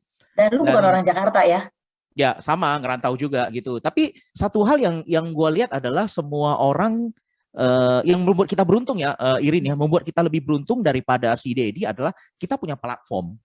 Kita punya platform, kita punya sistemnya, kita nggak usah pikirkan lagi.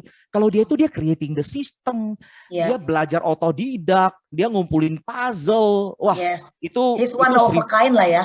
Itu susah banget gitu loh untuk jadi seperti dia gitu kan. Kita tinggal follow the path. Nanti mungkin kita bisa jelaskan ke teman-teman yang hadir hari ini, apa sih yang kita offering di Prudential? Prudential itu siapa sih? Yang bisa kita offering itu apa sih? Dan career path-nya itu gampang banget, nggak usah sampai belajar sulap, nggak usah sampai sehari makan sehari cuma sekali, ya nggak sih? Nggak usah sampai sit up berapa kali dan exercise. Kita hanya cukup buka mulut aja, prospek tiap hari, ya kan? Which is juga cuman ngopi-ngopi doang, ya. Tapi udah bisa sukses dan ribuan orang udah membuktikan. Nah, ini hari ini teman-teman ya, please stay teman-teman. Kita akan sedikit bahas tentang siapa Prudential. Ayo kita next slide, silakan. Oke, ya. Jadi teman-teman boleh ditampilkan semua slide-nya. Next aja ya. Next aja. Nah, teman-teman kalau kita bicara tentang kita bicara tentang sistem ya. Kalau Dedi Corbuzier dia mesti cari platform. Platformnya tadi adalah sulap ya kan, mentalis. Platformnya adalah podcast, YouTube. platformnya adalah hitam putih, acara TV dari Trans 7 ya. Nah, kalau kita platformnya adalah business insurance, teman-teman. Ya, tadi kalau Anda ingat tadi di terakhir saya ada tanyakan, Dad, begitu mendengar kata insurance, apa kata pertama yang ada di kepala lu? Ya, Safety. dia bicara adalah safety. Dia bicara keamanan. Artinya apa, teman-teman? Kita menjual hal yang paling basic di dunia, yaitu adalah keamanan, ya. Keamanan, ya. Jadi teman-teman, hal yang paling basic orang butuhkan keamanan, ya. Di rumah orang ada gembok, di jalanan orang ada apa namanya safety belt, kemudian ada ban cadangan, ya. Kita punya begitu banyak hal yang paling basic dibutuhkan, yaitu safety. Nah, balik kepada kita punya prudential. Teman-teman, kenapa prudential? Tadi kita udah bilang insurance. Oke, insurance is safety. Another things adalah prudential. Ada 3 hal yang membuat Prudential ini menjadi leading market leader, teman-teman, memimpin di pasar. Pertama, karena sistemnya.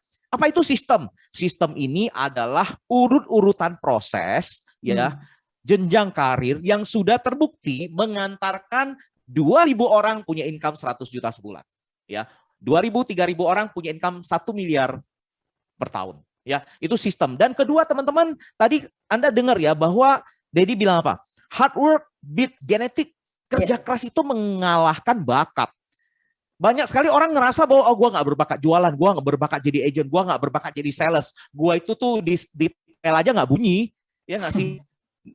Tapi itu sesuatu yang bisa dipelajari ya. Tapi percayalah ya, dari Dedi kan hard work beat genetik. Yes, sesuatu yang bisa dipelajari. Dan kita nggak usah jauh-jauh sampai ke Amerika, kita punya sistem training ya, dan ini semuanya online. Teman-teman bisa dapatkan di agensi tempat Anda bernaung bersama dengan leader Anda. Anda bisa dapatkan semua training for free, tidak usah bayar. Dan yang ketiga, compensation. Nanti kita akan ada slide compensation ya.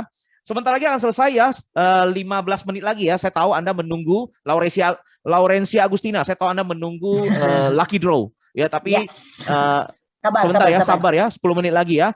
Lucky draw itu tidak ada apa-apanya dibanding kompensasi ini ya. You should don't miss this apa yang akan kita this part ya. Oke, kita punya yang namanya Proofforce, teman-teman. Ada PAS, cekatan, semuanya udah sistemnya online. Jadi Anda tidak usah lagi sign dengan cara-cara yang tradisional, pakai kertas segala macam, semuanya udah online dan bisa jalankan semuanya dari mana aja. Kita juga ada Pro Medical Network, jaringan rumah sakit terbesar di Indonesia untuk asuransi. Lebih dari 600 rumah sakit bekerja sama dengan kita. Jadi cukup tunjukin kartu aja, boleh masuk 600 rumah sakit gratis ya.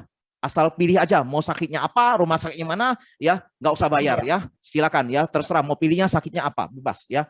Rumah sakitnya mana juga bebas ya. Free licensing ya, kemudian ada Prestige, Prulit, banyak banget lagi hal-hal lain. Mungkin kita next lagi. Produk-produk yang komprehensif. Nah, ini dia, membangun unbeatable business. Teman-teman, tadi kita bicara Deddy Corbuzier, but today is not about Deddy Corbuzier, it's about you. Hari ini bukan tentang Deddy Corbuzier, bukan tentang Herianto Tandra, bukan tentang Irin, bukan tentang Prudential, hari ini tentang Anda, teman-teman. Yes. Acara ini kami bikin untuk Anda, untuk orang-orang yang kita pikir orang-orang terbaik, orang-orang yang dipercayakan oleh orang yang mengundang Anda. Orang-orang yang mau membuat perubahan gitu ya, Her ya? Betul. Jadi kalau mungkin di antara mereka Irin banyak yang nggak percaya, saya bisa apa enggak. Tapi percayalah, dari semua orang yang berpikir Anda tidak bisa, ada satu orang yang percaya Anda bisa, yaitu leader yang mengundang Anda. Yes. Orang yang mengundang Anda percaya Anda bisa. Jadi kalau dia percaya, Anda lebih percaya lagi. Membangun unbeatable business. Kita next ya Irin ya. Ya. Karena teman-teman sudah tidak sabar mau lucky draw, yuk kita next. Ya, kita punya. Iya, oke, next. Membangun unbeatable business. Nah, teman-teman,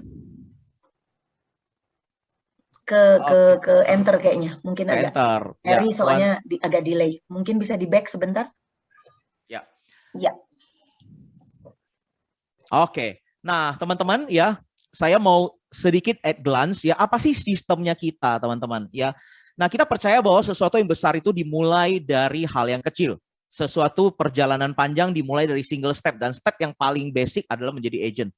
Mungkin di antara Anda banyak yang berpikir, kenapa sih kita mesti jadi agent? Tahu nggak Bapak Ibu teman-teman bahwa suksesi terpenting dari satu kepemimpinan adalah mulai dari bawah. Anda tahu banyak sekali orang-orang kaya yang mereka itu mungkin nggak sekolah, mereka itu mungkin tidak punya pendidikan yang tinggi, tapi bisa membangun perusahaannya menjadi perusahaan yang besar. Sementara anak mereka yang setelah lulus dari Amerika, S1, S2, diminta untuk menjalankan usahanya, tapi berapa banyak di antara mereka yang lebih bisa mengembangkan dibanding yang meruntuhkan? Jawabannya kenapa? Kenapa skill mereka kalah dengan orang tua mereka? Karena pengalaman dan jam terbang. Maka itu kami di Prudensial kami percaya bahwa setiap hal yang besar mesti dimulai dari kecil.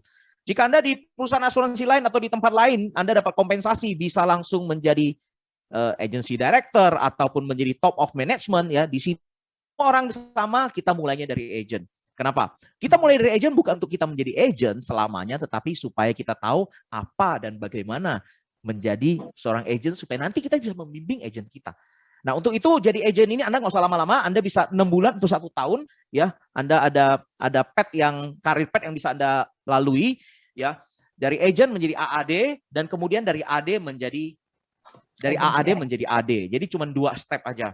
Oke, final destination kita adalah menjadi agency director, dan agency director itu orang-orang yang punya tim, ya, 2 orang AAD dan 4 orang agent. Jadi simple aja, 2 orang AAD dan 4 orang agent, Anda cuma punya 6 orang aja, teman-teman. Anda udah bisa punya income hampir 100 juta sebulan, ya, dalam tempo 1,5 sampai 2 tahun. Boleh next lagi? Boleh next lagi? Ya, saya akan cepat, ya. Kenapa ya? Tadi kalau Dedi semua yang chat ya, itu semuanya santai. Kalau yang bagian ini cepat ya. Oke, paling the best part loh. Ini bagian duitnya loh, ya nggak sih? Nggak apa-apa, orang-orang terpilih pasti masih lihat kok, masih perhatiin, masih banyak yang perhatiin ini. Oke, masih banyak yang perhatiin ya. Yes, pasti. Oke, silakan. Nah, teman-teman, jadi Anda tadi bayangin ya, Anda tadi Dedi ada bilang bahwa kita ini itu harus berubah sebelum perubahan itu kemudian memakan kita. Dia berhenti jadi mentalis karena dia tahu besok akan ada orang yang ngalahin gue. Anda kebayang ya? Besok akan ada orang yang ngalahin gue, yang lebih muda, yang lebih hebat. Nah, teman-teman, di bisnis kita tidak perlu takut dikalahkan oleh orang. Kenapa? Karena kalau anak kita bisa lebih hebat daripada kita, tim kita bisa hebat daripada kita, maka kita pun jadi lebih hebat lagi. Kenapa? Karena ini bisnis yang tidak akan pernah habis. Karena kita saya rekrut Irin, kemudian Irin rekrut si A, rekrut si B, rekrut si C, semuanya Anda masih dapat sampai dengan 6 level, teman-teman. Ya, ini bedanya dengan tadi Dedi, ya, beliau itu self-employed, teman-teman. Dia sadar bahwa dia itu self-employed. Dia menghasilkan uang dari apa yang dia kerjakan. Ya, kebayang nggak sih dia itu saking sibuknya sampai kita itu nggak sempat gladi resik sama dia karena dia sibuk banget. Ya, sampai mau telepon aja dia syuting terus dari pagi sampai malam ya. Sementara kemarin saya sama Irin kita lagi ngopi, lagi santai-santai ya. Nyari Dedi mau ngomong 5 menit aja nggak bisa. Kita kerja loh kita. Kita kerja tapi santai-santai ya. Dedi syuting banget ya. Jadi kita benar-benar wow, tapi dia profesional sekali ya. Tetap berbagi yang maksimal hari ini ya. Iya. Betul. Nah, jadi teman-teman kita udah pikirkan sistem. Kalau Anda mau ngerekrut bagaimana caranya? Gampang sekali. Banyak sekali support system yang diberikan, contohnya seperti acara seperti ini. Ya, kita akan adakan acara profit seperti ini bulanan rutin. Makanya Anda wajib hadir. Anda kebayang nggak sih? Anda cuma hadirkan agent, calon agent datang, kemudian ada saya, ada Deddy Corbuzier, entah bulan depan ada siapa lagi ya. Kemarin ada Daniel Mananta ya. Bulan ini ada Deddy Corbuzier, bulan depan mungkin kita undang siapa ya, Prabowo ya. Prabowo nggak bisa ya. Atau Om Pak Jokowi deh, Pak Jokowi deh ya. Bulan depan kita bilang Pak D ya. Pak D. Oke, ya, supaya Pak D kita hadirkan gitu ya. Agnes siapa? Megaroito. Agnes. Kita nanti jadi pooling deh. Iya. Ini kayaknya mau konser atau mau ikut ini sih. Jadi kita punya support system yang bisa mendukung Anda untuk memudahkan bisnis Anda jalan. Dan kita percaya di agensi Anda pun juga ada support system. Ya. Yes. Kita di Prudensial ini luar biasa. Kita sama-sama bekerja dan bekerja bersama-sama. Ya, Anda nggak single fighter ya. Anda punya sekampung ya. Kita punya 7.000 orang, 8.000 orang hadir hari ini. Ya, tadi hampir 10.000 orang hadir ya, luar biasa. Itu orang-orang yang punya nasib, kita punya teman-teman senasib dan seperjuangan yang sama gitu loh. Oke, yuk next lagi. Apalagi habis ini? AAD ini, AAD menuju EDI yang paling tinggi. Ya, menuju AD, Agency Director, ya, yang paling tinggi, ya. Nah, teman-teman, menjadi AD ini kalau kita bicara tentang safetyness ya, teman-teman ya, tentang keamanan, kita mesti amankan kita punya dengan cara kita promosi, dengan cara kita untuk menjadi penjual. Kita meminta Anda untuk menjadi pebisnis dengan cara Anda merekrut. Ya, dengan cara Anda merekrut, ya. Oke, yuk next lagi. Kita punya 3 menit untuk ini. Next lagi. Closing ini ya. Oke. Nah, kita masuk kepada ini adalah summary. Kira-kira berapa sih income yang bisa Anda dapatkan dari perjalanan Anda, ya. Teman-teman, ya, boleh di next. Di next aja. Dari sampai next. Ya, sampai atas. Ya. Teman-teman, saya hampir 20 tahun ya, 19 tahun ya, sejak 2002. Ya, 19 tahun di Prudential Indonesia, ya, banyak orang bilang, wah, Her, lu gimana sih punya income luar biasa? Buat saya, ini nggak luar biasa. Kenapa? Ini normal. Kenapa normal? Karena gue udah bangkotan, gue udah lama gitu loh. Ya nggak sih, kalau gue Her, lu mesti bilang nih sepintas, sekilat, berapa tuh yang normal itu? By the way, besok gue dipanggil orang pajak lagi. Ancer. Ini Heri bisa dengar aku nggak? Supaya teman-teman penasaran kali. Heri dari tadi nge-host gitu ya, tapi legend di Prudential mungkin pengen tahu gitu. Ada di kisaran berapa income-nya gitu. Oke. Besok gue dipanggil lagi ke KPP ya. Besok gue hadap lagi KPP. Jadi itu ampun deh ya. Dan ya kira-kira seperti itu. Nggak gede ya. Ya, gue dipanggil KPP dan teman-teman mungkin ya keluar masuk kantor pajak diundang makan oleh kepala kantor pajak, itu serem banget ya. Saya pernah hadir diundang makan Irin di kantor pajak, terus yang sebelahnya Sinarmas, sebelahnya Melawai, maksudnya. Dan mereka tanya, Pak bisnisnya apa? Saya insurance. Bapak yang punya perusahaan asuransi? Bukan, saya agen asuransi. Saking mereka lihat laporan pajak lu ya, wah, itu udah ada yang jawab loh. Lu nggak mau jawab, ada yang jawab income lu berapa Her di situ Her. Mana coba gue lihat. Oke. Anyway tadi ada yang nanya, siapa tadi? AAD apa singkatannya? Associate Agency Director. Karena kan notice berarti ya, pengen tahu. Oke, lanjut Her. Ya, Associate Agency Director. Jadi teman-teman ya, kalau kita bangun seperti Deddy Corbuzier, someday Anda harus quit. You know when to quit. But di Prudential, Anda tidak perlu quit. Kenapa? Karena semakin Anda besar, semakin Anda unbeatable. Kenapa teman-teman? Karena satu hal yang nggak bisa dikalahkan adalah jaringan. Coba saya tanya kepada Anda, bagaimana caranya membangkrutkan KFC? Bangkrutkan McDonald gitu? Ya. Susah ya, mau bangkrutnya susah gitu loh. Ya nggak sih? Kenapa? Karena mereka punya jaringan udah luar biasa. Dibanding betul gitu loh. Membangkrutkannya itu sangat-sangat susah. Kenapa? Mereka punya jaringan banyak. Nah, jadi kita sebenarnya ya hari ini teman-teman ya melihat Deddy Corbuzier, kita itu merasa sedikit lebih beruntung. Why? Pertama, kita nggak usah kerja keras terus. Kita tidak perlu terus-terusan berpikir dan terus-terusan untuk do extraordinary sampai kita harus nggak punya waktu dan kemudian berpikir lagi habis ini gue mesti ngapain lagi ya. Tadi teman-teman ada lihat ya, dia lagi berpikir untuk bikin acara lawak karena dia kan entertainer ya, dia mesti terus berubah.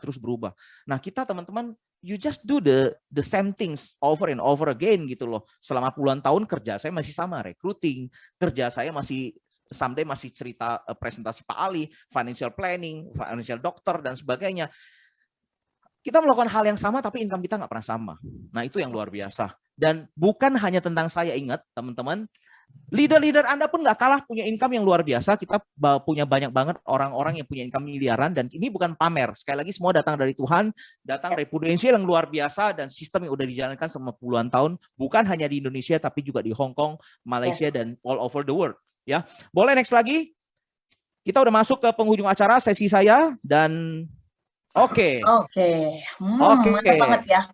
Tapi jangan Ya. khawatir teman-teman yang mungkin tadi ini berapa sih dapat AAD, berapa tahun pertama, tahun kedua sampai tahun kelima. Kalau mau jelas lebih detail lagi hubungi pengundang kamu, hubungi leader kamu yang tadi kita tampilin, tadi yang Ko Heri jelasin itu kamu bisa lebih dapat, lebih diselami lagi nanti ya, dimasukin gitu ya, Her ya. Dan yang pasti pokoknya tujuan kita malam hari ini adalah lakukan perubahan, break your wall gitu ya Her ya. Jadi nggak ragu-ragu. Benar, kalau masih ada keraguan kemarin lusa diajakin masuk ke acara hari ini, semoga acara malam ini dengerin Dedi, dengerin Heri, dengerin lihat slide kita tadi benar-benar bisa memantapkan teman-teman untuk break the wall, lakukan perubahan untuk masa depan kamu yang lebih baik. Oke Her, kata-kata penutup dari lu sebelum gua langsung ke Lucky Draw mungkin. Sebagai seorang legend, one of the legends of Prudential, kamu bisa sampaikan sesuatu. Kalaupun nggak jawab berapa income-nya, masih ada yang kekeh nanya soalnya. Silakan, penutup untuk teman-teman di sini. Silakan. Oke, teman-teman ya, di Prudential kita tahu kita tidak pernah menjanjikan jalan yang berlapis mas. Kalau Anda dibilang bahwa ini gampang, setiap orang yang Anda ketemui akan say yes. Setiap orang yang Anda prospek mau. Setiap Anda rekrut, mereka bilang, ini bisnis yang gue tunggu-tunggu. Lupakan. Ya. Kita tidak pernah menjalankan jalan yang berlapis emas, ya, tapi kita menjanjikan jalan yang penuh emas di sepanjang jalan dan emas yang berlimpah di ujung jalan. Teman-teman, ingat dengan impian Anda, ingat dengan goal Anda, ya, ingat dengan orang-orang kenapa Anda untuk melakukan ini. Saya percaya semua orang di sini melakukan ini, datang hari ini sampai dengan mengorbankan 3 jam hadir, ya, tatap mata di komputer ini tentu nggak gampang, pasti Anda punya keinginan untuk berubah. Ya, bukan berubah Kobusier, tapi berubah menjadi versi yang lebih baik dari diri Anda sebelumnya. Berubah menjadi Anda yang baik daripada tahun sebelumnya. 2 tahun ini kita dikelilingi oleh COVID, dikelilingi oleh berita yang tidak baik, tapi saya percaya teman-teman, orang-orang yang pemenang selalu akan melihat kesempatan dari setiap kesulitan.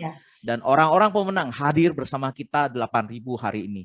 Salam dari saya untuk semua orang yang Anda cintai. Semoga semua impian Anda tercapai. Semoga orang-orang yang Anda kasihi bisa mewujudkan impiannya mereka. Semoga Anda diberi kekuatan. Semoga apapun yang Anda kerjakan di Prudential Indonesia akan membuahkan hasil. Dan someday Anda akan menggantikan kita semua sebagai host, sebagai speaker, sebagai orang yang punya income puluhan miliar per tahun di Prudential Indonesia. Wish you the best. Saya Herianto Tandra. Terima kasih Prudential Indonesia. Selamat pagi. Agi, terima kasih. Aduh, gila, luar biasa. Kalau bukan Heri, kita nggak dapat energi yang luar biasa. Memang kudu Heri nih yang benar-benar hari ini menggawangi seorang Deddy Corbuzier. Karena Heri mampu nih mengimbangi, ya ada orang dari industri luar, entertainer, tapi Heri seorang legend Prudential. Kalau teman-teman yang baru pertama kali hadir ini, siapa sih Heri ini ngewawancarain Deddy? Dia legendnya Prudential. Sekali lagi saya mau catat nanti kalau ketika teman-teman akan soon segera bergabung jadi partnernya kita, teman-teman akan tahu seorang Herianto. Thank you sekali lagi untuk Heri yang udah ngawalin kita dan udah memberikan strong message tadi ya teman-teman ya, dan mengharapkan kita semua bisa mengambil perubahan hari ini. Thank you teman-teman.